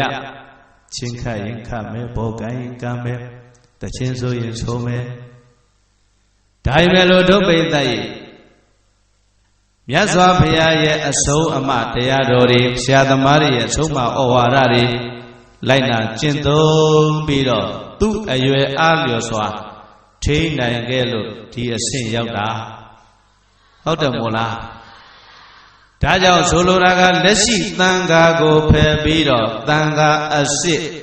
ရှာလို့မရပါဒါလေးသဘောပေါက်စေခြင်းတယ်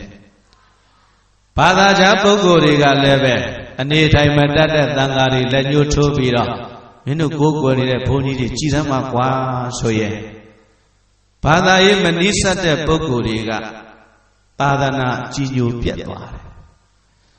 အဲ့တော့ဘာဖြစ်လဲလို့ဆိုတော့ဘာသာရေးနဲ့ဝေသွားတယ်တန်ခါနဲ့ဝေဘာသာရေးနဲ့ဝေတော့ကုသိုလ်ရေးတွေလည်းမဆုံးရှုံးဘူးလားဘယ်သူနစ်နာတာလဲကိုနစ်နာတာဒါကြောင့်အလုံးစုံတရားနာပိသံပေါင်းသူတော်ကောင်းများဘုဒ္ဓတကုပေးခဲ့ခြင်းပါတယ်ဦးဇင်းတို့ကြီးတော်ရှင်မဟာကဏ္ဍဆရာတော်ဘုရားကြီးရဲ့ဩဝါဒမှာတန်ခါကြည်ညိုတဲ့နေရာမှာရုပ်သီးပွဲကြည့်တယ်လို့ကြည်တဲ့ဘုရားတော်ရှင်းတော်ကရုပ်သေးပွဲတွေရှိတယ်မို့လားအဲ့ဒါအနန္နာကကပ်ပြီးတော့ကြည့်ရင်လဲကျိုးတွေရှုပ်တာမြင်ရတော့ကြည့်လို့ကောင်းရင်လားဟိုးအဝေးကြီးကကြည့်တော့လည်းပဲမသက်မကွဲနဲ့ကြည့်လို့ကောင်းရင်လားအဲ့တော့မနီးမဝေးလေးကကြည့်ရဘယ်ကကြည့်ရမနီးမဝေးကကြည့်တော့ကျိုးလည်းမမြင်ရဘူးအဲ့တော့ဦးဇင်းတို့ပိဋကများသံဃာတော်တွေနဲ့အနီးကပ်ပေါင်းရင်လည်းပဲသံဃာတော်တွေရဲ့အားနည်းချက်တွေတွေ့လာတတ်ပါတယ်သံဃာဆိုတာတို့ပိဋကရေပုထုဇဉ်အဆင့်ရှိတဲ့သံဃာတွေပေါ့နော်အဲ့တော့အနီးကပ်ပေါင်းရင်လည်းပဲအားနည်းချက်တွေ့ပြီးတော့အထင်သေးသွားတတ်နောက်တခုရှိတယ်အယောဝင်တော့အယုသေးတံအယောဝင်လွန်းတော့ဘာဖြစ်လဲသံဃာတွေကိုတငယ်ချင်းပေါင်းလာတယ်နော်အဲ့တော့ဦးဇင်းတို့ပိဋကများနီးကပ်ရင်လည်းမကောင်းဘူးသိခွာလွန်းရင်လည်းကောင်းရဲ့လားသံဃာတွေနဲ့ဝေးကွာပြီးတော့နေမယ်ဆိုလို့ရှိရင်ကုသိုလ်ရေးနှောင့်နှေးတတ်ပါတယ်ဆွရှုံတတ်ပါတယ်ဒါကြောင့်မဝေးလွန်းမနီးလွန်းကနေပြီးတော့ကိုးကွယ်ရမယ်လို့ဦးဇင်းတို့ဒီတော်ရှင်မဟာကဏ္ဍဆရာတော်ဘုရားကြီးမိန့်သွားပါတယ်အဲ့တော့ဒီနေရာမှာပြောချင်လဲလို့ဆိုတော့မြတ်စွာဘုရားလို့ဆိုတာနှစ်ပေါင်း2500ကျော်သွားပါပြီပရိနိဗ္ဗာန်စံဝင်သွားဒါကြောင့်လက်ရှိကိုးကွယ်နေတဲ့ဇေဒီဘုရားလို့ဆိုတာသက်ရှိဘုရားလားသက်မဲ့ဘုရားလားသက်မဲ့ဘုရားခင်ဗျားတို့အိမ်ကဘုရားစကားပြောရဲ့လားဆွမ်းတော်ကက်ကမကက်ကပြောရဲ့လားခေါင်းမူအောင်လုပ်သလားဘုရားကြတော့မကြောက်ဟုတ်လားနတ်ကြတော့ကြောက်လိုက်တာအဲ့တော့မြတ်စွာဘုရားသည်သက်မဲ့ဘုရားပါမြတ်စွာဘုရားသည်ဘာဘုရားလက်ရှိဇေဒီပထိုးတွေကဘုရားရဲ့ကိုယ်စားအနည်းအပြင်ကိုယ်ွယ်နေကြတာနောက်တကမြတ်စွာဘုရားဟောခဲ့တဲ့တရားတော်တွေအခုပိဋကတ်ထဲမှာထည့်မထားဘူးလားအဲ့ဒီပိဋကတ်တွေကသက်ရှိလားသက်မဲ့လားတရားကလည်းသက်မဲ့ပါအဲ့ဒီသက်မဲ့ဖြစ်တဲ့ဘုရားနဲ့သက်မဲ့ဖြစ်တဲ့တရားမပြောက်ကွယ်အောင်အယောင်လက်အောင်ဘယ်သူတွေစွမ်းဆောင်နေတာလဲလို့ဆိုတော့သံဃာတော်တွေပါဘယ်သူတွေပါလိမ့်ဘုရားတရားကိုတို့ပိဋကရေမကွယ်မပမပြည့်စည်အောင်ထိမ့်သိမ်းဆောင်ရှောက်နေတာကဒီသံဃာရသော်ဘုရားရဲ့တရားတော်တွေနှစ်ပေါင်း2500ကျော်သွားတော်လဲပဲဒီကနေ့အပြည့်အစုံရှိနေတဲ့ဆိုတာဒီသံဃာတော်တွေရဲ့ကျေးဇူးပါ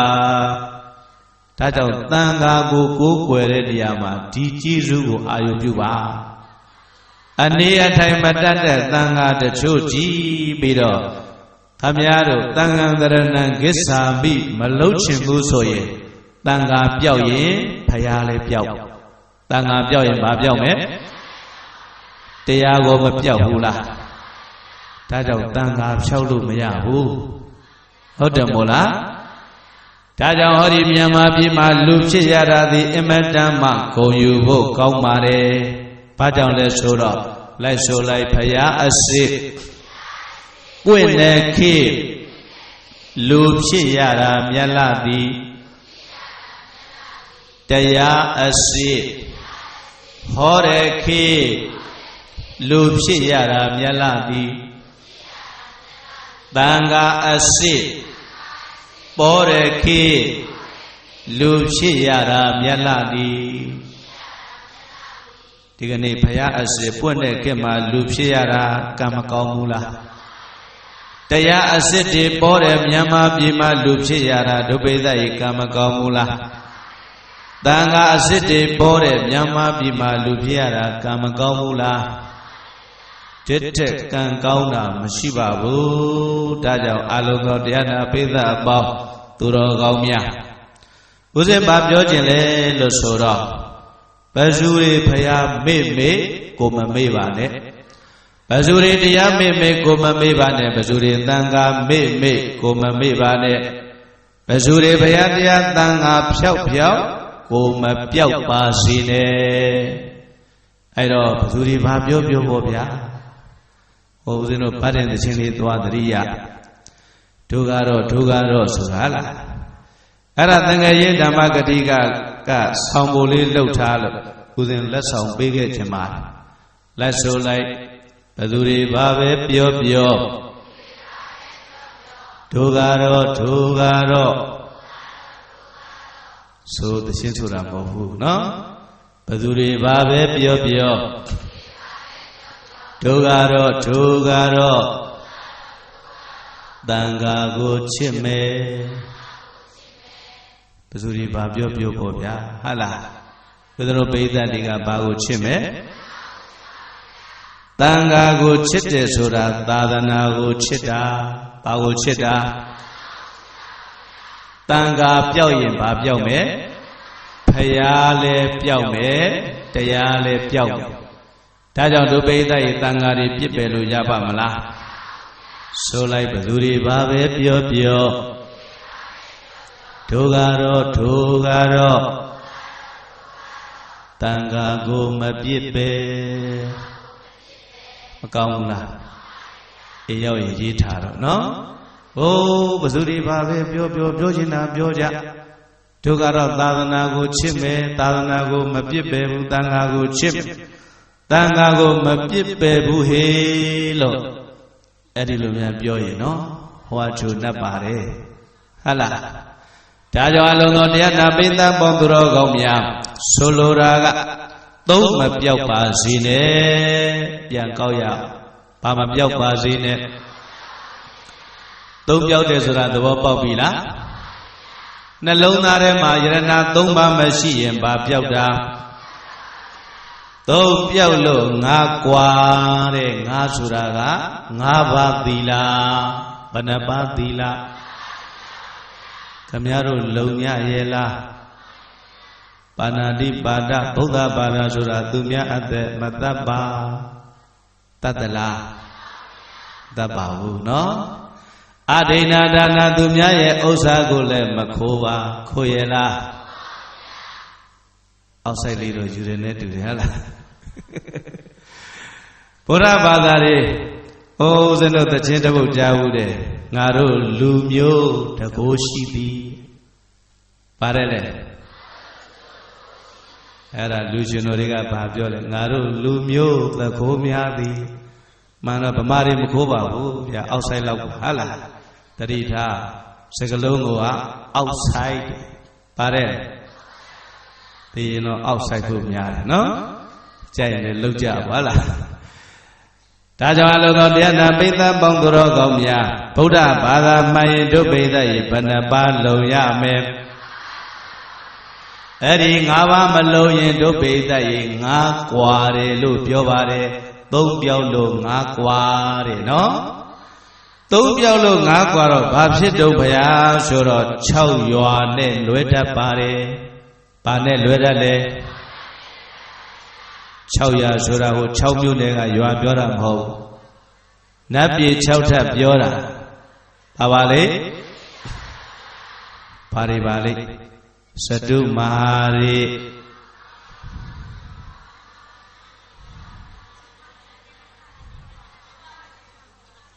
တော်လိုက်တာနတ်ပြည်6ထပ်နော်အဲ့တော့သုံးပြောက်ပြီးတော့ငါးကွာမယ်ဆိုလို့ရှိရင်တို့ပိဋကရဲ့နတ်ပြည်6ထပ်မရောက်နိုင်ပါဘူး6ရွာနဲ့လွဲမယ်တဲ့6ရွာနဲ့လွဲတော့ဘယ်ရောက်မှလဲလို့ဆိုတော့4ရွာကဆွဲပါတဲ့ဘယ်ကဆွဲမယ်4ရွာဆိုတာဘာပြောတာဘာတွေပါလဲကိုယ်ဆွေမျိုးတွေကြတွက်တာဟုတ်လားငရဲဒိဋ္ဌာပိဋ္ဌာသူရကဲဆိုတန်းတာဟိုကကြတော့နည်းနည်းလေးထစ်နေသေးတာအဲ့တော့သုံးပြောလုံးငါးกว่า6ရွာနဲ့လွဲပြိုတို့မောင်းရွှေရောင်တွဲငယ်4ရွာကဆွဲဒါကြောင့်သုံးမပြောက်ပါစေနဲ့နော်ဗုဒ္ဓဘာသာဆိုတာဘုရားနဲ့ကင်းလို့မရပါတရားနဲ့ကင်းလို့မရပါသံဃာနဲ့ကိုကင်းလို့ရရဲ့လားသံဃာလည်းကင်းလို့မရပါဘူးသာသနာနောက်ပိုင်းရောက်သင်္ကန်းလေးလဲပင်ခြိထားယုံနဲ့ဘုန်းကြီးဆိုပြီးတော့ကြောချရမှာနော်ဟိုဓမ္မဂရိကဆရာတော်တစ်ပါးပြောသလိုခမည်းတော်ပေါ့မနေနဲ့ခမည်းတော်ပေါ့နေလို့ကတော့နောက်ဘုန်းကြီးဆိုရင်ပြတိုက်ထဲသွားကြည့်ရလိမ့်မယ်တဲ့ဟုတ်လားဒါကြောင့်အလုံးတော်တရားနာပိဋကပေါင်းတော်ကောင်းမြတ်ဘုရားတရားသံဃာယရဏမြတ်3ပါးနဲ့ကင်းလို့မရအဲ့တော့ဟိုဗန္ဓုမမင်းကြီးကဘုရားလည်းငါပိုင်တယ်တရားလည်းငါပိုင်တယ်သံဃာလည်းငါပိုင်တယ်လို့ဆိုပြီးတော့မူပိုင်လုပ်ပြီးတော့ကိုယ်ွယ်လာခဲ့တာ9နှစ်9လကြာပါပြီဘယ်လောက်ကြာလဲအိုးပြည်သူတွေကတော့စောင့်လိုက်ရတာဘယ်တော့ဘုရားဘုခွင့်ပေးမှာပါလိမ့်ဘယ်တော့တရားနာခွင့်ပေးမှာပါလိမ့်တန်ဃာတော်တွေတို့ဘယ်တော့လူခွင့်ရမှာပါလိမ့်လို့စောင့်စားရင်နဲ့စောင့်ရတာမောပေါ်စောင့်ရတာဘာဖြစ်လဲမောတယ်လားဟုတ်တယ်မောပြီနော်9နှစ်9လကြာပြီဘယ်လောက်ကြာခင်ဗျားတို့ကဘယ်လောက်စောင့်ရလို့လဲ9နှစ်9လကြာခဲ့ပြီတဲ့ဗုဒ္ဓလောကေသမုပ္ပန္နောဟိတာယသဗ္ဗပါဏိနံဗုဒ္ဓရတသုတရားဘုခိုင်းတို့၌မမြင်ဘုရားရှင်သည်သဗ္ဗပါဏိနံခသိများစွာတတ္တဝါတို့ဤဟိတာယလူနာနိဗ္ဗာန်သုံးတန်သောချမ်းသာလုံငါလောကေလူပြေနတ်ရလောကတ္တကဘာတွင်၌သမုပ္ပန္နောကောင်းစွာမသွေပွင့်ထွန်းပေါ်ပေါက်တော်မူခဲ့ပါပေသတည်း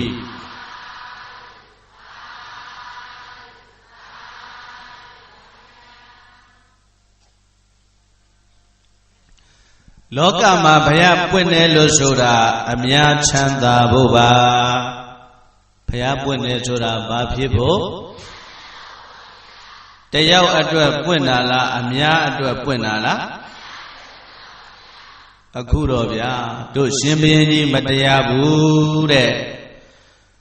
ဘုရားရှင်ကိုရောမြတ်ကြီးဝိပဿနာမြတ်စွာဘုရားပွင့်တော်မူတယ်လို့ဆိုတဲ့သတင်းသာကြားရတယ်တခါမှငါတို့ဘုခွေမရ9နှစ်9လကြာပြီဝိပဿနာမြတ်စွာဘုရားတရားတွေဟောနေတယ်လို့သတင်းသာကြားရတယ်တရားတခါမှမနာရရဲ့လားတန်ဃာတော်တွေ3,600,8,000ရှိတယ်လို့ကြားရတယ်တပါးမှတို့ဖူးခွင့်မရလှူခွင့်မရတို့မင်းကြီးမတရားဘူးလို့ဆိုပြီးတော့9နှစ်9လကြာတော့တိုင်းသူပြည်သားတွေမကြည်မနှံ့ဖြစ်လာပါတဲ့တိုင်းသူပြည်သားတွေဘာဖြစ်လာကြမကြည်နှံ့တော့ဘာလို့ဆန္ဒပြတယ်တဲ့သူပြဘူးနဲ့တူရလား မကြည်မနှက်လို့ဒုပိတရေဘာဖြစ်လာတယ်လဲဆိုတော့တချို့ကခိုင်ထူးသခြင်းဆိုတယ်တချို့ကစိုင်းဒီစိုင်းသခြင်းဆိုတယ်ခိုင်ထူးကပါလေမကြည်နှက်ဘူးလုံးဝမကြည်နှက်ဘူးဆိုဟလားသခြင်းတော့မသိပါဘူးဟိုစိုင်းဒီစိုင်းကတော့ပါလေနာယံကိုလက်သီးနဲ့ထိုးမိတယ်ဆိုဟလားအဲ့တော့တိုင်းသူပြည်သားတွေကမကြည်မနာဖြစ်တော့ဘာဖြစ်လဲစူးပူအောင်ကြွဆန္ဒပြလာကြတယ်နိုင်ငံရေးမဟုတ်ပါဘူးတဲ့သူတို့ကဖျားဖူးခွင့်ရာရေးတရားနာခွင့်ရာရေးတန်ခါပူဇော်ခွင့်ရာရေးလို့ဆိုပြီးတော့သာသနာအရေးကိုကြွေးကြော်ပြီးတော့ဆန္ဒပြတာသူတို့ဘလောက်ပဲဩ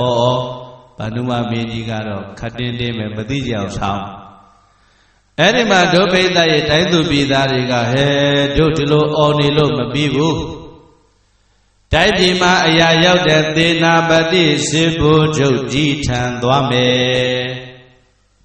သေနာပတိစစ်ဘုချုပ်ကြီးဆိုတာဒီခေတ်မှာလည်းမသုံးဘူးလားသေနာပတိသေနာဆိုတာပါဠိစကားမြန်မာလိုဒုပိသရဲ့စစ်တပ်စစ်သားကိုပါဠိစကားနဲ့သေနာလို့ခေါ်တယ်စစ်တပ်စစ်သားကိုပါဠိစကားနဲ့ပါခေါ်လဲဒီမှာပဲခေါ်ပြင်းသွားမခေါ်နဲ့နော်ပတိလို့ဆိုတာကအဲ့ဒီစစ်တပ်ကိုအုပ်ချုပ်တဲ့ပုဂ္ဂိုလ်လို့အဓိပ္ပာယ်ရဒါကြောင့်သေနာပတိလို့ဆိုတာခုလည်းသုံးလုံးပဲအဲ့တော့ရှိတော့ကတော့သေနာပတိကိုဘာလို့ခေါ်လဲလို့ဆိုတော့စစ်သူကြီးခေါ်တယ်ရှိကဘာခေါ်လဲဒီကေခေါ်တော့ဦးဇင်းတို့လည်းမခေါ်တတ်ဘူးနော်အဲ့တော့စစ်သူကြီးပဲပြောကြတယ်သေနာပတိစစ်သူကြီးတန်သွားပြီးတော့အကူအညီတောင်းတော့ဟိုကလည်းလွယ်ပါပဲဒီကိစ္စကြုံလည်းမကျေနပ်ပါဘူးတဲ့သူလည်းဖျားဖူးခွင့်မရတရားနာခွင့်မရသံဃာပူဇော်ခွင့်မရတော့သေနာပတိစစ်သူကြီးကလည်းမကြည်မနာကျုပ်လည်းမပြောရလို့ငြိမ့်နေတာပါဗျာခင်ဗျားတို့နဲ့အတူတူပါပဲကျုပ်လည်းဘုရားပူခြင်းနဲ့တရားနာခြင်းနဲ့သံဃာတော်တွေကိုပူဇော်ခြင်းနဲ့ဒီကိစ္စမှာတော့မင်းတရားကြီးမတရားဘူးတဲ့ကျုပ်သိတယ်မပြောရလို့ငြိမ့်နေတာဒါဆိုလို့ရှိရင်ဗျာတဲ့စစ်သူကြီးကျွန်တော်တို့နဲ့ပူပေါင်းပါဟာပူပေါင်းပါတယ်ရှင်ဘုရင်သွားပြီးတော့အရေးဆိုကြမယ်ရှင်ဘုရင်ဘယ်လိုသွားအရေးဆိုမလဲအရှင်မင်းကြီးတိုင်းပြည်အာဏာပေးမလားဒါမှမဟုတ်ယရဏမြတ်သုံးပါးပူဇော်ခွင့်ပေးမလားဒီနှစ်ချက်တစ်ချက်ရွေးချယ်ပါကျုပ်တို့ဒီအချက်နှစ်ချက်ဘုရင်ထံသွားတောင်းဆိုမယ်အကယ်၍တောင်းဆိုမရရင်ဘယ်လိုလုပ်မလဲတောင်းဆိုမရရင်ဒီရှင်ဘုရင်ကိုပုန်ကန်မယ်စစ်သူကြီးနဲ့တိုင်းသူပြည်သားတွေတိုင်ပင်ကြစစ်သူကြီးကလည်းလက်ခံပြီးတော့ကဲကောင်းပါပြီဗျာရှင်ဘုရင်ကဘုရားတရားသံဃာယရဏမြတ်သုံးပါးဖူးခွေပါမင်များချပေးလိုက်မယ်ဆိုရင်အဲ့ဒီပါမင်ကျုပ်အရင်ဆုံးယူမယ်တဲ့ဘယ်သူကစစ်သူကြီးကခမည်းလူကြီးပဲဥစားပေးပါဟဲ့လားရအောင်တာတောင်းပါခမည်းကိုဥစားပေးပါမယ်လို့တိုင်းသူပြည်သားတွေကလည်းဂတိပြုလိုက်တော့ဘုဇနုပိဋကများသေနာပတိစစ်သူကြီးနဲ့တိုင်းသူပြည်သားတွေပူးပေါင်းပြီးတော့ဘယင်ထံသွားပြီးတော့အရေးဆိုပါပြီအရှင်မင်းကြီးတဲ့တိုင်းသူပြည်သားတွေကမကြေမနပ်ဖြစ်နေကြပါပြီဟာဘာဖြစ်လို့လဲဘုရားပူခွင့်မရလို့တရားနာခွင့်မရလို့သံဃာပူဇော်ခွင့်မရလို့တိုင်းသူပြည်သားတွေငဲ့ညာသနာ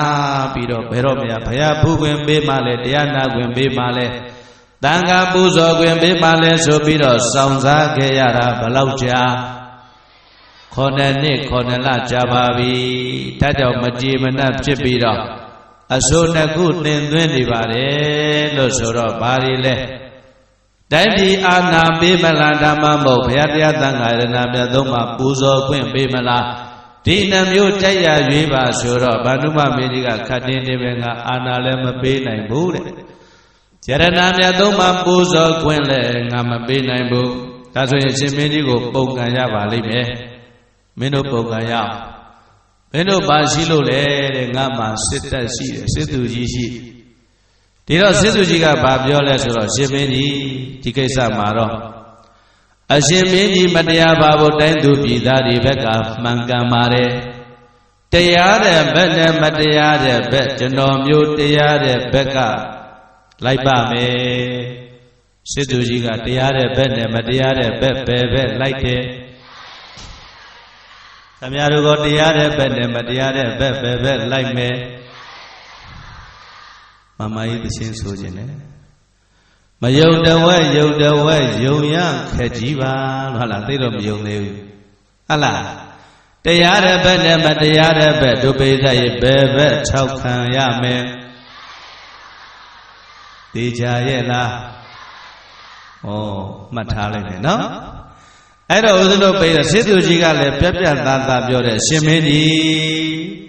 တတိုင်းလုံးတပြည်လုံးဖယားငတ်နေကြပါပြီတရားငတ်နေကြပါပြီတန်ခါငတ်နေကြပါပြီ9 နှစ် 9 လကြာပါပြီတဲ့တိုင်းပြည်အုပ်ချုပ်မင်းလုပ်တဲ့ပုဂ္ဂိုလ်ဆိုတာတိုင်းသူပြည်သားတွေကိုတနာသင့်ပါတယ်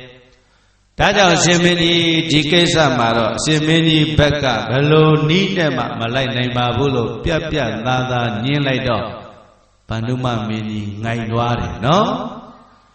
လောကဆိုရရှိပါတယ်တန်ခါအဖယားမဆန္ဒပြည်တင်းတော့မဲမခံနိုင်တန်ခါအပါလေတန်ခါရီတကယ်အားကောင်းလာပြီဆိုရင်ဖယားတော်မှဘာမှမတတ်နိုင်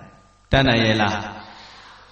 ဘုရားတို့ဂေါတံပြည်မှာတန်ခါ2 သိန်း 2 ဖွဲ့ကွဲတော့တန်ခါ2 စုကွဲတော့9 ကွဲတဲ့တကားတွေလည်း2 စုကွဲသွားနတ်တွေလည်းကွဲသွားတယ်ဟိုးဗြဟ္မဗုဒ္ဓိရောက်အောင်ကွဲသွားတယ်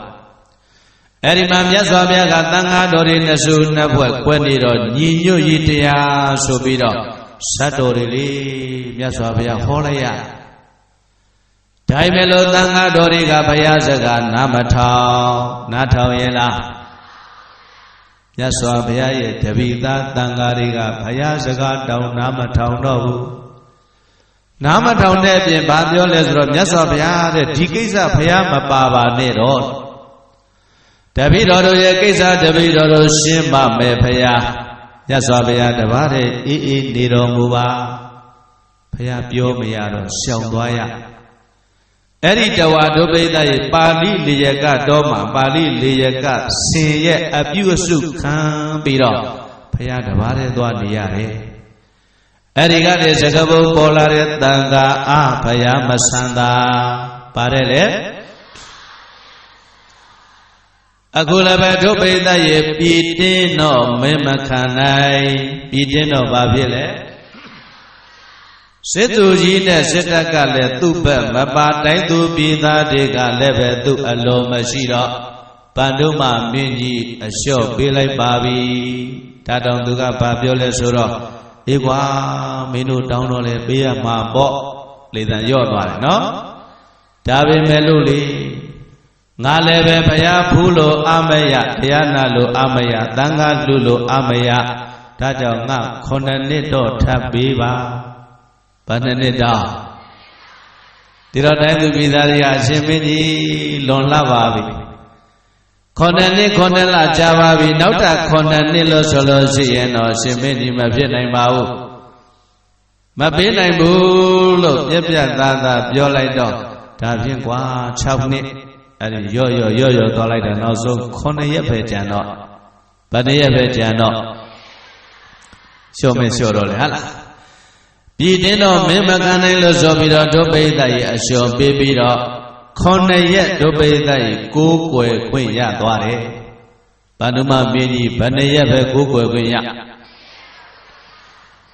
တသက်လုံးလုံးဘုရားတရားသံဃာယရဏမြတ်သုံးပါးကိုမူပိုင်လုပ်ပြီးတော့တယောက်တည်းတပိသားစုတည်းပဲ9 ကွယ်မယ်လို့ဆုံးဖြတ်ချက်ချခဲ့တဲ့ဗန္ဓုမမင်းကြီးပြည်တင်းလို့မင်းမခံနိုင်တော့ဒုပိဋကရဲ့အလျှော့ပေးလိုက်ရပါပြီဒီ9 ရက်ကိုအာပါတယပူဇော်ပြီးတော့9 ရက်ပြည့်တဲ့နေ့မှာဒုပိဋကရဲ့ဘုရားဖူးခွင့်တရားနာခွင့်သံဃာပူဇော်ခွင့်တွေကိုတိုင်းသူပြည်သားတွေကလွှဲမပေးလိုက်ဘူးလားလွှဲပေးလိုက်ပြီအဲ့တော့ဦးဇင်းတို့ပိဋကများတတိုင်းလုံးတပြည်လုံးပျော်လိုက်ကြတာမပျော်ဘူးလား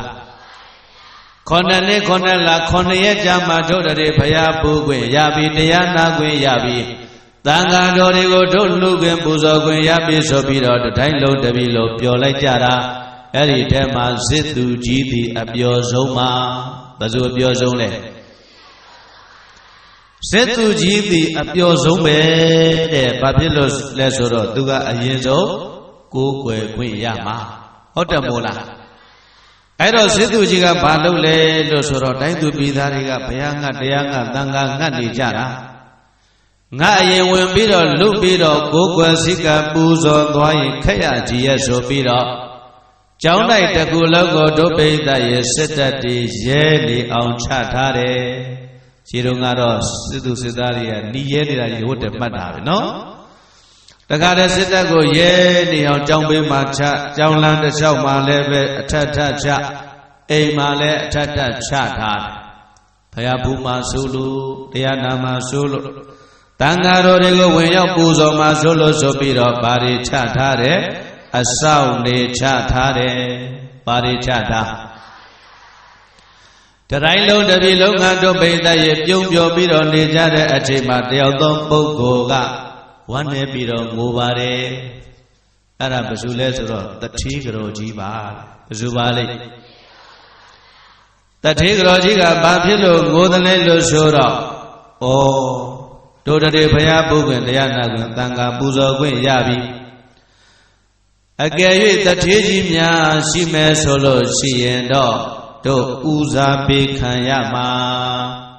တထေးကြီးများရှိမယ်ဆိုရင်တော့ဆိုတော့တထေးကြီးရှိသေးလားမရှိတော့ဘူးပေါ့အဲ့ဒီတထေးကြီးများရှိမယ်ဆိုလို့ရှိရင်တော့ဦးစားပေးပူဇော်ခွင့်လည်းရမှာနောက်တစ်ချက်ကတော့ဦးဇင်းထင်ပါတယ်ဘုရားပူခွင့်ရတရားနာခွင့်ရသံဃာပူဇော်ခွင့်ရတော့သူ့လင်သားတထေးကြီးမရှိတော့ငါရဲ့လင်သားဖယားတရားသံဃာနဲ့လွဲသွားရလေချင်းလို့ဒီလိုလဲတွေးပြီးတော့ငိုမဲ့ထင်ပါတယ်နော်ဒါကတော့ဦးဇင်းတွေးကြည့်တာပါဟုတ်လားအဲ့လိုငိုတာကိုသမီးကသိတော့အမေတတိုင်းလုံးတပြီလုံးပြောနေကြတာအမေဘာဖြစ်လို့ငိုတာလဲဆိုတော့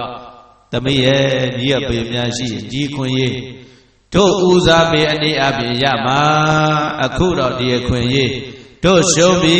လို့အမေတွေးပြီလို့ငိုတာဒီတော့သမီးလေးကသနာသွားအမေဒါဆိုလို့ရှိရင်လည်းပဲဒီကိစ္စသမီးကြံပါမယ်အမေစိတ်ချမ်းသာပါရစေမယ်လို့ဆိုပြီးတော့ဒုပိဋကရဲ့အမေစိတ်ချမ်းသာစေခြင်းလို့တထေးသမီးလေးဟာတညာလုံးမအိပ်ပါတညာလုံးအိပ်ရလားအဆောက်စစ်သားတွေကိုဖြတ်သန်းပြီးတော့မြတ်စွာဘုရားကိုအိုးပြပြငါဘယ်လိုလှူနိုင်အောင်ကြိုးစားရမလဲလို့စဉ်းစားရင်းနဲ့မြတ်စွာဘုရားဘုန်းပြီးတော်မူနိုင်ဖို့အတွက်ကောင်းပြီလို့ဆိုတဲ့ယာကုစွမ်းတွေကိုလည်းချက်ပြုတ်ပြီးတော့နေပါတယ်တဏှာလုံးမြတ်လေးပါးနေခူးပြီးတော့မြတ်လေးပါးနေကုန်နာနမိုးကောင်ဒုပိဋကရေဝေလီဝေလင်းအခြေရောက်တော့ရွှေခွက်ထဲမှာယာကုစွမ်းနေထက်အဘောကနေတစုံတရာအယံတာထားပြီးတော့အပေါ်မှာမြတ်လေးပါးနေအပြည့်အဝပြည့်သိမ့်နေအောင်ထဲပြီးတော့ရွှေခွက်မှာအဖုံးလေးဖုံးတထေးသမီးလေးရွှေခွက်ကိုရွက်ပြီးတော့ဒုပိဋကရေကျောင်းတော်ဘက်စီထွက်ခဲ့ပါတယ်အဆောင်တည်ရှိတာ तू မသိဘူးလားသိတယ်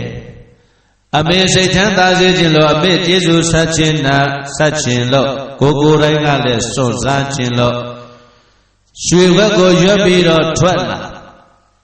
ကျောင်းသားရောက်တော့ဒုပိဋကရဲ့အဆောင်တွေကဟေးဘယ်သူလဲရဒီနေရာမှာဘယ်သူမှဖြတ်တန်းသွားလာခွင့်မရှိဘူးဒီတော့သူကချူချူသားသားအကိုတို့ဦးလေးတို့ဘာကိစ္စဒီနေရာမှာစောင့်နေချထားတယ်လေလို့မေးတော့ဟဲ့နင်မသိဘူးလားဒီနေ့တို့စစ်သူကြီးမြတ်စွာဘုရားကိုဥပြပြဆွန့်ကပ်မှာဒါကြောင့်တို့ဟောဒီနေရာမှာဘယ်သူမှဝင်ရောက်ပြီးတော့ဆွန့်လူခွင့်မရအောင်တို့စောင့်နေတာဘယ်သူမှဆွန့်လူခွင့်မရှိဘူးတို့စောင့်နေတာဒီတော့သူကအသနာခံပြီးတော့အကိုတို့ဦးလေးတို့ရဲ့ကျမဆွန့်မလူပါဘူးမြတ်စွာဘုရားကိုဖူးခွင့်ရလို့ မြတ်လေးပါးနဲ့ဘုရားရှင်ကိုရောမြတ်ကြီးကိုပူဇော်ခြင်းလို့ပါကျမတညာလုံးမအိပ်ပါဘူးမြတ်လေးပါးနဲ့ခိုးပြီးတော့မြတ်လေးပါးနဲ့သီးကုန်းပြီးတော့နေကြတာကျမတညာလုံးအိပ်မပြောပါဘူးဒါကြောင့်အပင်ပန်းခံပြီးတော့သီးကုန်းလာတဲ့ဟောဒီမြတ်လေးပါးနဲ့တော့မြတ်စွာဘုရားကိုပူဇော်ခွင့်ပေးပါဟောဒီမှာကြည်ပါလို့ဆိုပြီးတော့ဘုံလေးဖွင့်ပြတော့ဘာပဲတွေ့ရလဲမြတ်လေးပန်းတွေပဲတွေ့ရတယ်မှုကြိုက်နေတာအဲ့ဒီမှာအဆောင်စစ်သားကလည်းပဲစိတ်ပြောင်းသွားသလားမသိဘူးဩပန်းလှူတာလောက်တော့ကိစ္စမရှိတော့ပါဘူးလေဆိုပြီးတော့လွတ်ပေးလိုက်တာနော်တထေသမီးလေးကံကောင်းမသွားဘူးလားအဲ့ဒီမှာအဆောင်စစ်သားတွေကလွတ်ပေးလို့ဒုပိသယေဝပတ္တသာအပတ္တယရွှေခွက်ကိုရွတ်ပြီးတော့ဘုရားရှင်ကိုရောမြတ်ကြီးရဲ့ဓမ္မောက်ကိုရောက်ခဲ့ပါပြီမြတ်စွာဘုရားရှိရောက်တော့ရွှေခွက်ကိုချမြတ်လေးပန်းနေတဲ့မြတ်စွာဘုရားကိုလူကောင်းပြီလို့ဆိုတဲ့ကိုယ်တိုင်ချက်ပြုတ်လာတဲ့ရာကိုဆွမ်းကိုလည်းပဲမြတ်စွာဘုရားကိုလူဘုန်းတော်ကြီးတော်မူသောမြတ်စွာဘုရားတပည့်တော်ရဲ့တပည့်တော်အသနာသောအပြင်မြတ်လေးပန်းကိုလည်းအလူခံတော်မူပါဆွမ်းကိုလည်းအလူခံတော်မူပါမြတ်စွာဘုရားဆွမ်းအလူခံတော်မူပါအဲ့လိုဆွမ်းအလူခံပြီးလို့ဆွမ်းကပ်ပြီးတော့ဘာစုတောင်းလဲဆိုတော့နံပါတ်1သူတောင်းတဲ့စုလေးနော်ဗာဏိဘဂဝါဘုန်းတော်ကြီးတော်မူသောမြတ်စွာဘုရားဘဝမဝေပိဘဝကြီးငယ်အသွဲသွဲ၌နိဗ္ဗာန်တရားတတိကျင်းလဲရသည်ရှိသောနိဗ္ဗာန်တရားတတိကျင်းလဲရသည်ရှိသောအဟံဘယတပိတော်မသည်ပရိတတနာဇေဝိတံတထိတ်ထိတ်တလန်းလန်းနဲ့ကြောက်ရွံ့တုန်လှုပ်ပြီးတော့အသက်ရှင်နေထိုင်ရတဲ့ဘဝမျိုးမဟောတုဘေသောခါမမဖြစ်ပြပါစေနဲ့ဗျာဣတိဤတော့ပဋ္ဌနံတောင်းစုကိုအကာတိကောင်းစွာမသွေပြုခဲ့ပါပြီတော့တည်း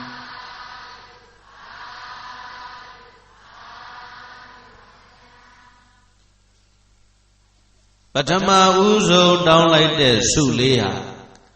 ကောင်းလိုက်တာဘုရားတို့ပိဋကဒီစုမကောင်းဘူးလားပရိတတနာဇေဝိတနာမှာတထိတ်ထိတ်တလန်းလန်းနဲ့ကြောက်ရွံ့တုန်လှုပ်ပြီးတော့အသက်ရှင်နေထိုင်ရတဲ့ဘဝမျိုးမဟောတုဘေသောခါမမဖြစ်ပြပါစေနဲ့ဗျာဟိုလူကြောက်ရဒီလူကြောက်ရဘယ်တော့ဘာဖြစ်မယ်ဘယ်တော့ဘာဖြစ်မယ်နဲ့တထိတ်ထိတ်တလန်းလန်းနဲ့တုန်လှုပ်ချောက်ချပြီးတော့နေရတဲ့ဘဝမျိုးဒုပိသရေကြုံကျင်ရဲ့လား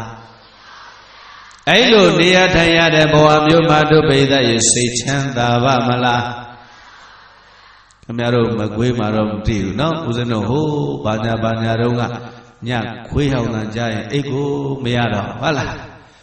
အဲ့တော့တထိတ်ထိတ်တလန်းလန်းနဲ့အသက်ရှင်နေထိုင်ရတဲ့ဘဝမျိုးလိုချင်ရဲ့လားဘယ်တော့ဘာဖြစ်မယ်လဲဘယ်တော့ဘာဖြစ်မယ်တဲ့ဒုပိသရေကြားမနေရဘူးလားကောလာလာပြီပါဟလားဘယ်တော့ဘာဖြစ်မယ်ဘယ်တော့ဘာဖြစ်မယ်နဲ့တထိတ်ထိတ်တလန်းလန်းနဲ့ဟိုလူကြောက်ရဒီလူကြောက်ရကြီးလန့်စာစားအနေအပြင်အသက်ရှင်နေထိုင်ရတဲ့ဘဝမျိုးတပည့်တော်ဘယ်သောခါမှမကြုံရပါစေနဲ့ဒါသူ့ရဲ့ခံစားချက်အမေစိတ်ချမ်းသာစေခြင်းလို့သာအဆောင်စစ်သားတွေနာသွားရရိုက်ပြလွတ်မလားဖမ်းမလားမကြောက်ဘူးလားဒါပေမဲ့လို့ဒုပိသရေသူကံကောင်းလို့လွတ်သွားတယ်နော်ဒါကြောင့်ဒီစုကိုဒုပိသရေဥဥဖြားဖြားအတ္တိအပြင်တောင်းပါတယ်နောက်ပါစုတောင်းလဲဆိုတော့ဗာဏိဘဂဗုဒ္ဓကြီးတော်မူသောမြတ်စွာဘုရားအယံသူမနမာလာဝဟောဒီမြတ်လေးပန်းကဲ့သို့အဟံဘယတပိတော်မသည်နိဗ္ဗာန်ဒါနေဖြစ်လေရာဘဝတိုင်းမှာပိယမြင်သူအပေါင်းတို့ရဲ့ချစ်ခင်ဆုံးမဲ့နှစ်သက်ခံရတဲ့ပုဂ္ဂိုလ်သည်ဟောမိဖြစ်ရပါလို့ဤဘုရားနာမေနသာနံမိအဖြစ်လေသုမနာယေဝသုမနာလို့ဆိုတဲ့နာမည်သားလျင်ဟောမိဖြစ်ရပါလို့ဤဘုရားဣတိဤတော့ဗဒနာတောင်းစုကိုအကာတိကောင်းစွာမသွေပြုခဲ့ပါပြီတော့တည်း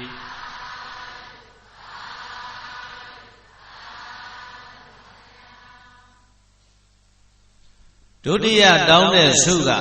တပိတော့ဘယ်ဘဝရောက်ရောက်ဟောဒီမြတ်လေးပန်းကဲ့သို့တဲ့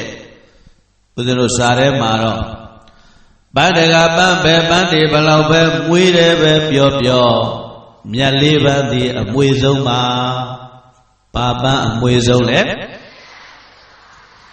သူကမြတ်လေးပန်းကိုသိသဘောကျဟောဒီမြတ်လေးပန်းကိုမြင်ရတွေ့ရတဲ့ပုဂ္ဂိုလ်ဟာချစ်ခင်ဆုံးမဲ့နှစ်သက်မြတ်နိုးကြသလိုတပိတော့လည်းဘယ်ဘဝရောက်ရောက်မြတ်လေးပန်းကဲ့သို့အတန်ကြသနာမျက်နှာမြင်ချစ်ခင်ဆိုတဲ့တောင်းစုအတိုင်းမြင်သူအပေါင်းတို့ရဲ့ချစ်ခင်ဆုံးမဲ့နှစ်သက်မြတ်နိုးခံရတဲ့ပုဂ္ဂိုလ်ဖြစ်ရပါလို့ဤဗျာနာမည်တောင်းမှသူမနာဆိုတဲ့နာမည်ကိုပဲရရပါစီဖရာနာမည်တောင်းဆုမတောင်းဘူးလား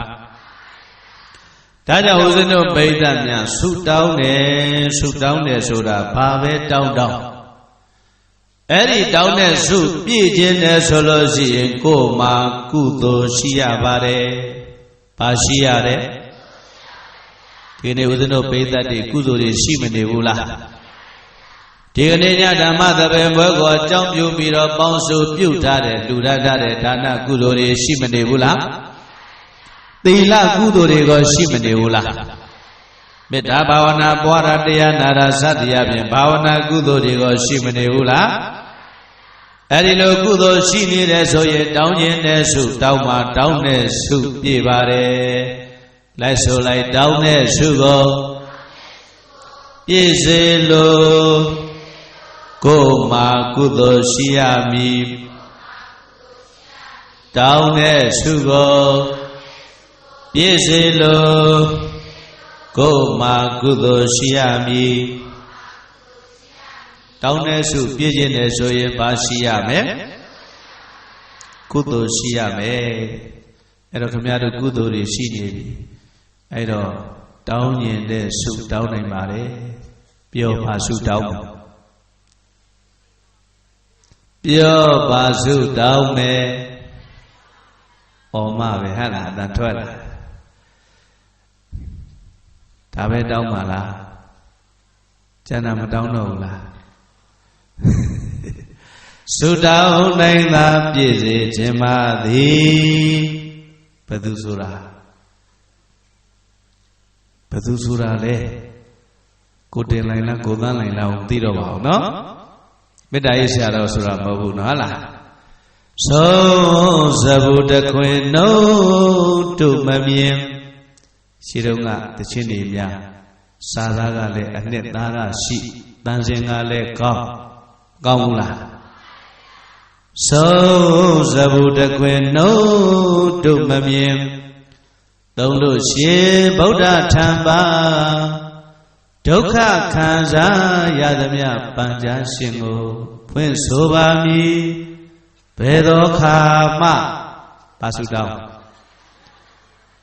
ကိုကကြောက်ရတဲ့လူမဖြစ်ချင်ပါပြီလို့ဒီလိုပဲဆုတောင်းကြလားအဲ့တော့ခင်ဗျားတို့တောင်းနေတဲ့ဆုတောင်းမရဘူးလားရှိတော့ကသချင်းတွေပြန်သိကောင်းဒီခေတ်သချင်းတွေဟေဟောခေဘာမှကိုမသိစကားပြောတာလားသချင်းဆိုတာလားကိုမသိဘူးနားထဲကိုဝင်ခင်ဗျားတို့ကနားထဲဝင်ရလားမဝင်လို့သာပဲနော်မကြားခြင်းပဲလေဝင်နေတာတက္ကမန္တလေးကာစီပြီးတော့သွားတော့သချင်းတစ်ပိုက်မှတ်မိလေသေးတယ်မင်းကိုငါကနာမင်းစိတ်ဆိုမှလားဟဲ့လားဘာအဓိပ္ပာယ်မှကိုမသိဘူးသူ့အနေနဲ့သူတော့အဓိပ္ပာယ်ရှိမှာပေါ့လေဟဲ့လားထားပါတော့နော်ဆုတောင်းတာနဲ့ပတ်သက်ပြီးတော့ပြောတာအဲ့တော့သူမနာလို့ဆိုတဲ့နာမည်လေးတောင်ဒုပိဋကရေဆုမတောင်းလိုက်ဘူးလားခင်ဗျားတို့လည်းတောင်းလို့ရတယ်ခုနကဘာဆုတောင်းမယ်ပြောလဲနိဗ္ဗာန်နဲ့ဘာဆုတောင်းမယ်တော်လိုက်တာဦးဇင်းတို့ဟိုတာဝတိမြို့ပုပ္ပါယုံကျောင်းမှာကျောင်းအမာကြီးဝိသကာဆောက်လုပ်ထားတဲ့ပုပ္ပါယုံကျောင်းမှာဒုပိဋကရေဥပုပ်နေ့မှာဥပုပ်တွေများလိုက်တာ900တောင်ရှိတယ်အမျိုးသမီးဥပုပ်တွေဒီပဲဘလောက်900ရှိတယ် ဝိသကဝမ်းသာလိုက်တာလေကျောင်းမှာဥပုသ်တယ်များတော့ကျောင်းမှာကြီးဝမ်းမသာဘူးလားခုတရားဝဲတွေလူများတော့ဒီကအဖွဲ့တွေဝမ်းမသာဘူးလားဝမ်းသာတာပေါ့မလီလူတွေတရားနာလိုက်ကြတာဘာဖြစ်လို့လာတာပါလဲဘာဖြစ်လို့လာတာပါလဲဟလားဘာဖြစ်လို့ဟုတ်ပါတယ်တရားနာခြင်းလို့ပါဥပုသ်တွေပေါ်လိုက်တာဘာဖြစ်လို့ဥပုသ်တွေဒီလောက်များနေတာပါလဲဘာရွယ်ချက်နဲ့ဥပုသ်စောင့်နေတာပါလဲကျောင်းမကြီးဝိသခာကအမျိုးသမီးဆိုတော့သူကစမ်းစုခြင်း60ကျော်90နာရီဘွားကြီးတွေထံကပ်ပြီးတော့မေးတယ်ဥပုသ်စောင့်နေဘွားကြီးဘာတွေဆူတောင်းလဲလို့မေးလိုက်တော့6ထပ်နတ်ပြေရောက်ဖို့လေတို့တွေဆူတောင်းသည်သမီးရဲ့တို့ကအသက်ကြီးပြီအသက်ကြီးတော့သေကနေပြီသေရင်တို့နတ်ပြေရောက်ခြင်းတယ်သေရင်ပဲရောက်ခြင်းသေရင်တို့နတ်ပြေရောက်ခြင်းတယ်ဒါကြောင့်တို့ဥပုသ်စောင့်တာနောက်တခါသက်40ကျော်50နာနေတဲ့မြို့သမီးတွေကိုသွားပြီးတော့မေးတယ်ဥပုသ်စောင့်နေမြမရေ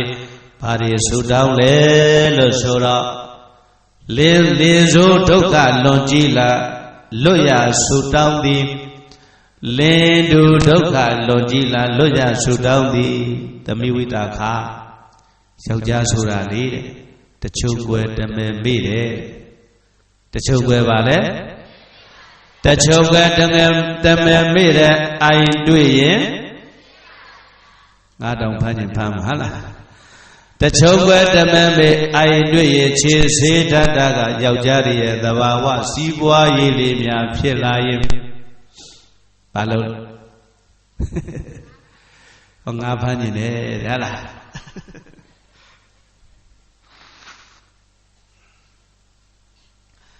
စီးပွားရေးများဖြစ်လာပြီဆိုရင်ဟောတဲ့ရောက်ထားရတာကသူတို့ရဲ့သဘာဝငါတို့ကလေမုတ်ကိုသာဝေစားခြင်းစားမဲ့အချစ်ကိုတော့ဝေမပေးနိုင်ပါတဲ့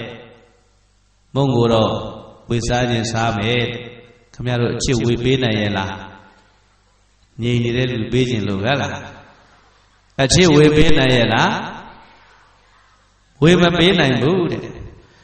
ဒါကြောင့်တို့ရဲ့အမျိုးသားကဟောတယောက်ထားမယ်ဆိုလို့ရှိရင်တို့ပိဿရဲ့နံပါတ်1 2 3 4လို့ဆိုပြီးတော့ကဏ္ဍစဉ်တွေတက်ရမှာခင်ဗျားတို့တက်ချင်လားအတက်ခံနိုင်ရဲ့လားဟိုမခံနိုင်တချို့မခံနိုင်တော့တတိယစာကကြီးညာတယ်ကျမသားလေးနံပါတ်1ပါဟုတ်လားဒါကြောင့်လင်းစိုးမရတဖားပါလို့ဆိုခြင်းကြောင့်တို့လင်းစိုးဒုက္ခလင်းတူဒုက္ခကလွတ်ခြင်းလို့ဥပုသ်စောင့်နာနောက်တကတို့ပိဿရေ20ကျော်30နာမျိုးသမီးတွေကပ်ပြီးတော့မေးတယ်ဥပုသ်စောင့်နေညီမရေဘာတွေဆူတောင်းလဲလို့မေးလိုက်တော့ဟိုကဘာပြောလဲဆိုတော့သာဝသာလာရလို့ကတို့ကဆူတောင်းသည်သာရခြင်းလို့ဥပုသ်စောင့်နာဘာရခြင်းလို့ဘုရားလက်ထက်ကဒီသာဆူတောင်းတာရှိအိန္ဒိယမှာခုလည်းရှိဘုရားတို့ဟို17လပိုင်းတော့အိန္ဒိယရောက်ခဲ့တော့ဒါလေးသိခဲ့ရသမီးများမွေးပြီဆိုလို့ရှိရင်အိန္ဒိယကရှုံးတယ်တဲ့သမီးမွေးရင်ဘာဖြစ်ဘာလို့ရှုံးလဲလို့ဆိုတော့အိမ်တော်ပြုကြပြီဆိုလို့ရှိရင်အမျိုးသားနဲ့အမျိုးသမီးကတင်တောင်းရအစုကတင်တောင်းရဒါကြောင့်တချို့သမီးမွေးပြီသမီးကြီးမွေးတဲ့ဇနီးကိုတတ်ပြစ်တာတွေတော့ရှိတယ်ကြောက်စရာကောင်းလိုက်တာနော်ဒီမှာတော့ဦးဇင်းတို့အမျိုးသမီးနဲ့အမျိုးသားဘယ်သူကတင်တောင်းရအမျိုးသားကတင်တောင်းရအမျိုးသမီးကတင်တောင်းတဲ့ဓလေ့ထုံးစံများရှိခဲ့တို့ဘုန်းကြီးဖြစ်ချင်မှာဖြစ်ပါဟုတ်လားအဲ့တော့ဦးဇင်းတို့ပိဋကများသာဝသာလာလိုခြင်းလို့တို့ဥပုသ်စောင့်နာလို့ဖြေပါတယ်နိဗ္ဗာန်ပါရဲ့လားဖွားကြီးလည်းနိဗ္ဗာန်မပါဘူးတော်ကြီးလည်းနိဗ္ဗာန်မပါဘူးညီမလေးလည်းနိဗ္ဗာန်မပါဘူးနောက်တက15နှစ်16နှစ်အမျိုးသမီးငယ်ငယ်လေးတွေတန်ကပ်ပြီးတော့မိတယ်ဥပုသ်စောင့်နေညီမရေဘာတွေဆူတောင်းလဲလို့ဆိုတော့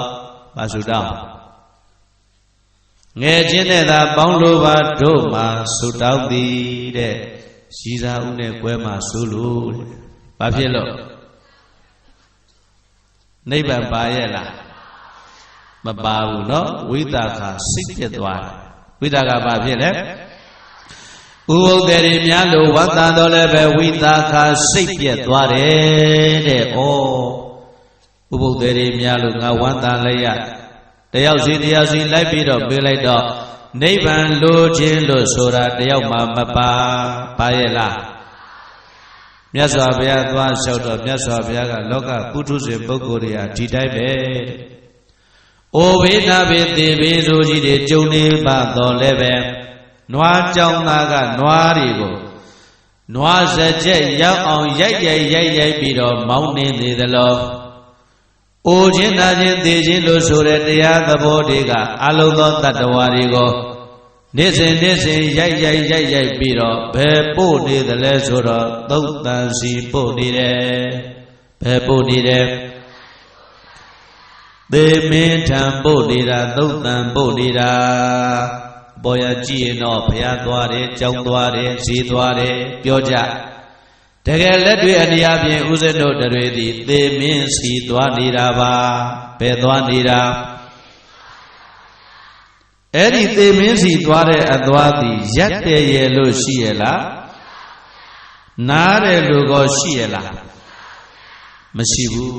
ဒါကြောင့်တရားသဘောနဲ့ကြည့်အလုံးပဲသွားနေကြတန်ဝေကယူနော်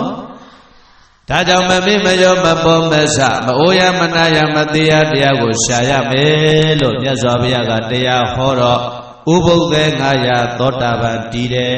ဥပုသ္သေ900ဘာဖြစ်တယ်တဆုတောင်းနဲ့ပတ်သက်ပြီးတော့စကားထွက်လာ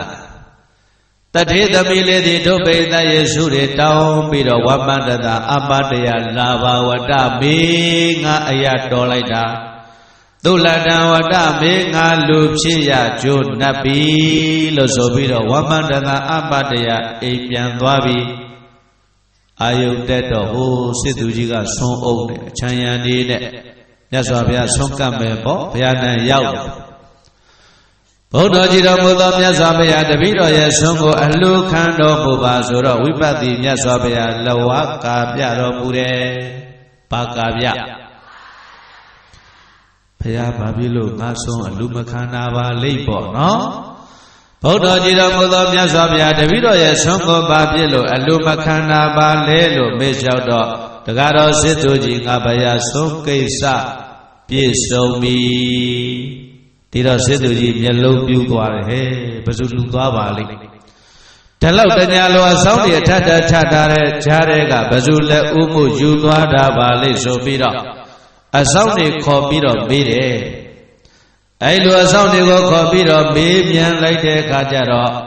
အဆောင်စစ်သားတွေကစစ်သူကြီးတဲ့မြတ်စွာဘုရားထံကိုဘယ်သူမှမသွားပါဘူးဒါပေမဲ့လို့မနက်ကတော့မျိုးသမီးတယောက်ပန်းလူကျင်တယ်လို့ဆိုပြီးတော့လွတ်ပေးမိပါတယ်ဒီအမျိုးသမီးပဲဖြစ်ပါလိမ့်မယ်ဒါဆိုရင်အဲ့ဒီအမျိုးသမီးကိုနာမည်နဲ့တကွလိပ်စာပြည့်စုံစုံစမ်းပြီးတော့ရှာခဲ့ဆိုတော့ရှာပေးရတထေသမီးစစ်သူကြီးထံရောက်တထေသမီးလို့ဆိုတော့ဒုဗိဒရဲ့ရုပ်ကလည်းချောတယ်ရုပ်ကလည်းဘာဖြစ်ရုပ်ချောတော့ဟောသဘောကောင်းတယ်ဟဲ့လားရုပ်လည်းချောတဲ့အတွက်ကြောင့်ဒုဗိဒရဲ့ရုပ်ရည်လေးမြင်လိုက်တာနဲ့စစ်သူကြီးမှာမြင်ချင်းမြင့်ချင်းအကုန်ချက်တယ်မြင်ချင်းဘာဖြစ်လဲဟိုတရားဝဲတဲ့ဘက်မှာဥစဉ်ကဒီစကားပြောတော့ဒကာကြီးမြင်ချင်းမြင့်ချင်းကုန်ချက်တော့ဘာဖြစ်လဲဆိုဝမ်းလျှောပါတယ်ဗျာဟုတ်လားသူကလည်းရိုးရိုးသားသားဟုတ်လားအဲ့တော့စစ်သူကြီးတို့ဗိဒ္ဓရဲ့မြင်ချင်းသဘောကြတယ်ရုပ်ရည်ကလည်းချော့အကြီးချင်းကပြောစရာလိုသေးလားတတ္တိရှိဗျတ္တိရှိအစောင့်တွေကြားတဲ့ကနေပြီးတော့ငါတဲ့အရင်လက်ဥကိုယူပြီးတော့ဆွမ်းလူသွားတဲ့ဒီအမျိုးသမီးဆွမ်းရည်တတ္တိဉာဏ်ရည်တတ္တိပြည့်စုံလိုက်တာအစဉ်ရောအချင်းရောပြည့်စုံနေခြင်းကြောင့်ငါအတွက်ဘဝကျင်းပေါ်အဖြစ်မြောက်မယ်လို့ဆိုပြီးတော့စစ်သူကြီးတော်ကောက်တော်မူတယ်တထေသမီးဘဝနေဘယ်ဘဝရောက်စစ်သူကြီးကတော့ဖြစ်သွားပါတယ်တဲ့ဒီနေရာဘာပြောခြင်းလဲဆိုတော့အစောင့်တွေအထက်ချထားတဲ့ကသက်စွန်စံပြဒုဗိဒရဲ့မြတ်စွာဘုရားကိုတစ်ချိန်တစ်ခါတတ္တိရှိလှူလိုက်တဲ့ကုသိုလ်ဟာ 90 တကဘာအပယ်မလားပါဘူး90 တကဘာလုံးလုံးအပယ်ပုံရောက်ရဲ့လားနတ်ပြည်6ဓာတ်မှာဒုပေသရဲ့ဇုံကြီးစံကြီးကျင်းလဲကျစားပြီးတော့နတ်ချမ်းသာတွေအကျဉ်းချင်းခံစားရပါတယ်သူဒီဘွားကသေလို့နတ်ပြည်ရောက်တော့ဒုပေသရဲ့မြတ်လေးပန်းမူကြီးတွေရွာလိုက်တာပစစ်တိုးတောင်မြုပ်ပါနတ်သားနတ်သမီးတွေအော်ကြဟဲထူဆန်းလိုက်တာဘုံရှင်ကံရှင်နဲ့တူပါတယ်မြတ်လေးပန်းမူတွေအကြီးကျယ်ရာချလိုက်တာဒီနတ်သမီးတွေသူ့နာမည်သူရှူလာတယ်လို့ဆိုပြီးတော့အလုံးကသူ့မနာနတ်သမီးလို့ခေါ်ပါတယ်ပါနတ်သမီး90 တကဘာလုံးလုံးအပယ်မှာမလားပဲနဲ့နတ်ပြည်6ဓာတ်မှာခံစားစံစားလို့ဦးဇင်းတို့မြတ်စွာဘုရားရဲ့လက်ထက်မှာကောသလမင်းကြီးရဲ့သမီးတော်ဖြစ်ခဲ့ပါပြီဘုဇုသမီးဖြစ်ဘယ်ရဲ့သမီးဆိုတော့မပြည့်စုံဘူးလားသောတာပန်အစဉ်နဲ့နိဗ္ဗာန်ချမ်းသာကိုမရဘူးလားတစ်ချိန်တစ်ခါတတ္တိရှိရှိလုပ်ခဲ့တဲ့ကုသိုလ်ဟာဒုပိသရဲ့အကျိုးမများဘူးလားများတယ်ဒါကြောင့်ခမည်းတော်ကုသိုလ်အလုပ်ဆိုရင်နောက်မဆုတ်ပါနဲ့ရဲရဲလုပ်ပါလို့တိုက်တွန်းပါရစေနော်လက်ဆိုလိုက်ဌာနအလုပ်နောက်မဆုတ်ရဲရဲလုပ်ရမည်သီလအလုပ်နောက်မဆုတ်ရဲရဲလုပ်ရမည်ဘာဝနာအလုပ်နောက်မဆုတ်ရဲရဲလုပ်ရမည်ကုသိုလ်အလုပ်နောက်မဆုတ်ရဲရဲလုပ်ရမည်ကုသိုလ်ပြေဝကုသိုလ်ပြေဝကိုယ်ဘဝမုတ်ချချမ်းသာမည်ဘေကဝေချမ်းသာလိုလားအိုချစ်သားချစ်သမီးတို့ပုံညာကုသိုလ်ကောင်းမှုကိုဝါကုသိုလ်ကောင်းမှုပြုရမှာကိုမာပါရိဋ္ဌမကြောက်ကြပါကုန်လေပုံညာကုသိုလ်ကောင်းမှုကိုဝါကုသိုလ်ကောင်းမှုပြုရမှာကိုဘာယတော်ကြောက်ရွံ့နောက်တွန်းနေတဲ့ပုဂ္ဂိုလ်မှာဒုက္ခချမ်းသာကိုဘာယတိနာမကြောက်သိပြီတော့ဤဘေကဝေချမ်းသာလိုလားအိုချစ်သားချစ်သမီးတို့ယရိဒံယာနိဣမန္တိပုံညာတိအကျင့်ကုသိုလ်ကောင်းမှုတို့သည်အတ္တိတန်တိရှိကြလေကုန်၏တာတိထိုကုသိုလ်ကောင်းမှုတို့သည်ဒုက္ခသာချမ်းသာခြင်း၏အဓိဝဆနာအမည်ပါပဲရဲ့လောဘဂဝါဘုံတော်6ပါးသခင်ဘုရားရှင်ကိုရောမြတ်ကြီးသည်သဝောစာကောင်းစွာမသွေမိတ်ကြတော်မူခဲ့ပါပေသတည်း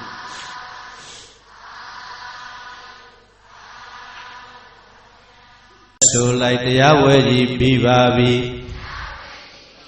လမ်းခွဲရတော့မည်ကုသိုလ်ကိုစီရပြီမို့ပျော်ပျော်ရွှင်ရွှင်လမ်းခွဲစို့ကမ္မကုံလို့ပြန်ဆိုရင်နောက်နှစ်ခါလဲဒီလိုပင်ပျော်ပျော်ရွှင်ရွှင်တရားပွဲစုပေါင်းညီညာပါဝင်နှွယ်အားလုံးခုတ်ပိုင်ပဲနိုင်ငံခြားပြန်ဆိုတော့အင်္ဂလိပ်လိုနှုတ်ဆက်ခဲ့ဟလားကမ္မကုံလို့နောက်နှစ်ပြန်ဆိုရင်အခုလိုပဲစုံစုံညီညီညီညီညွတ်ညွတ်ဒုပိတိုက်တွေ့ချင်းမြင်မြင်ပါတယ်ကမ္မကုံရင်တော့ပြန်ဆောင်အောင်မှာပေါ့နော်ဒါကြောင့်လက်ဆိုပါကမ္မကုံလို့ပြန်ဆိုရင်နောက်နှစ်ခါလဲဒီလိုပင်ပျော်ပျော်ရွှင်ရွှင်တရားပွဲ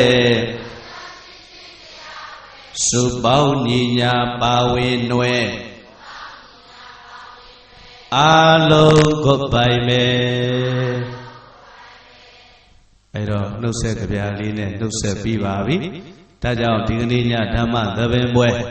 ဒီမှာပြီးဆုံးခြင်းဖြစ်ခြင်းကြောင့်မေတ္တာပို့ပြီးတော့နိဂုံးချုပ်ကြပါစို့လက်ဆိုလိုက်တတ္တဝါခတ်သိတရားကေ အေးငြိမ်းချမ်းသာရှိပါစေသက်ရှိကြမ်းမှဘေးရန်ကွာသာသနာပြုနိုင်ကြပါစေတန္တရာဘေးမြတ်စွာဝေးမေတ္တာအေး၍လမ်းပါစေပတ္တဝါမရွေမေတ္တာအေးရံဘေးကင်းကွာကြပါစေမေတ္တာအေးကစိတ်ချမ်းသာ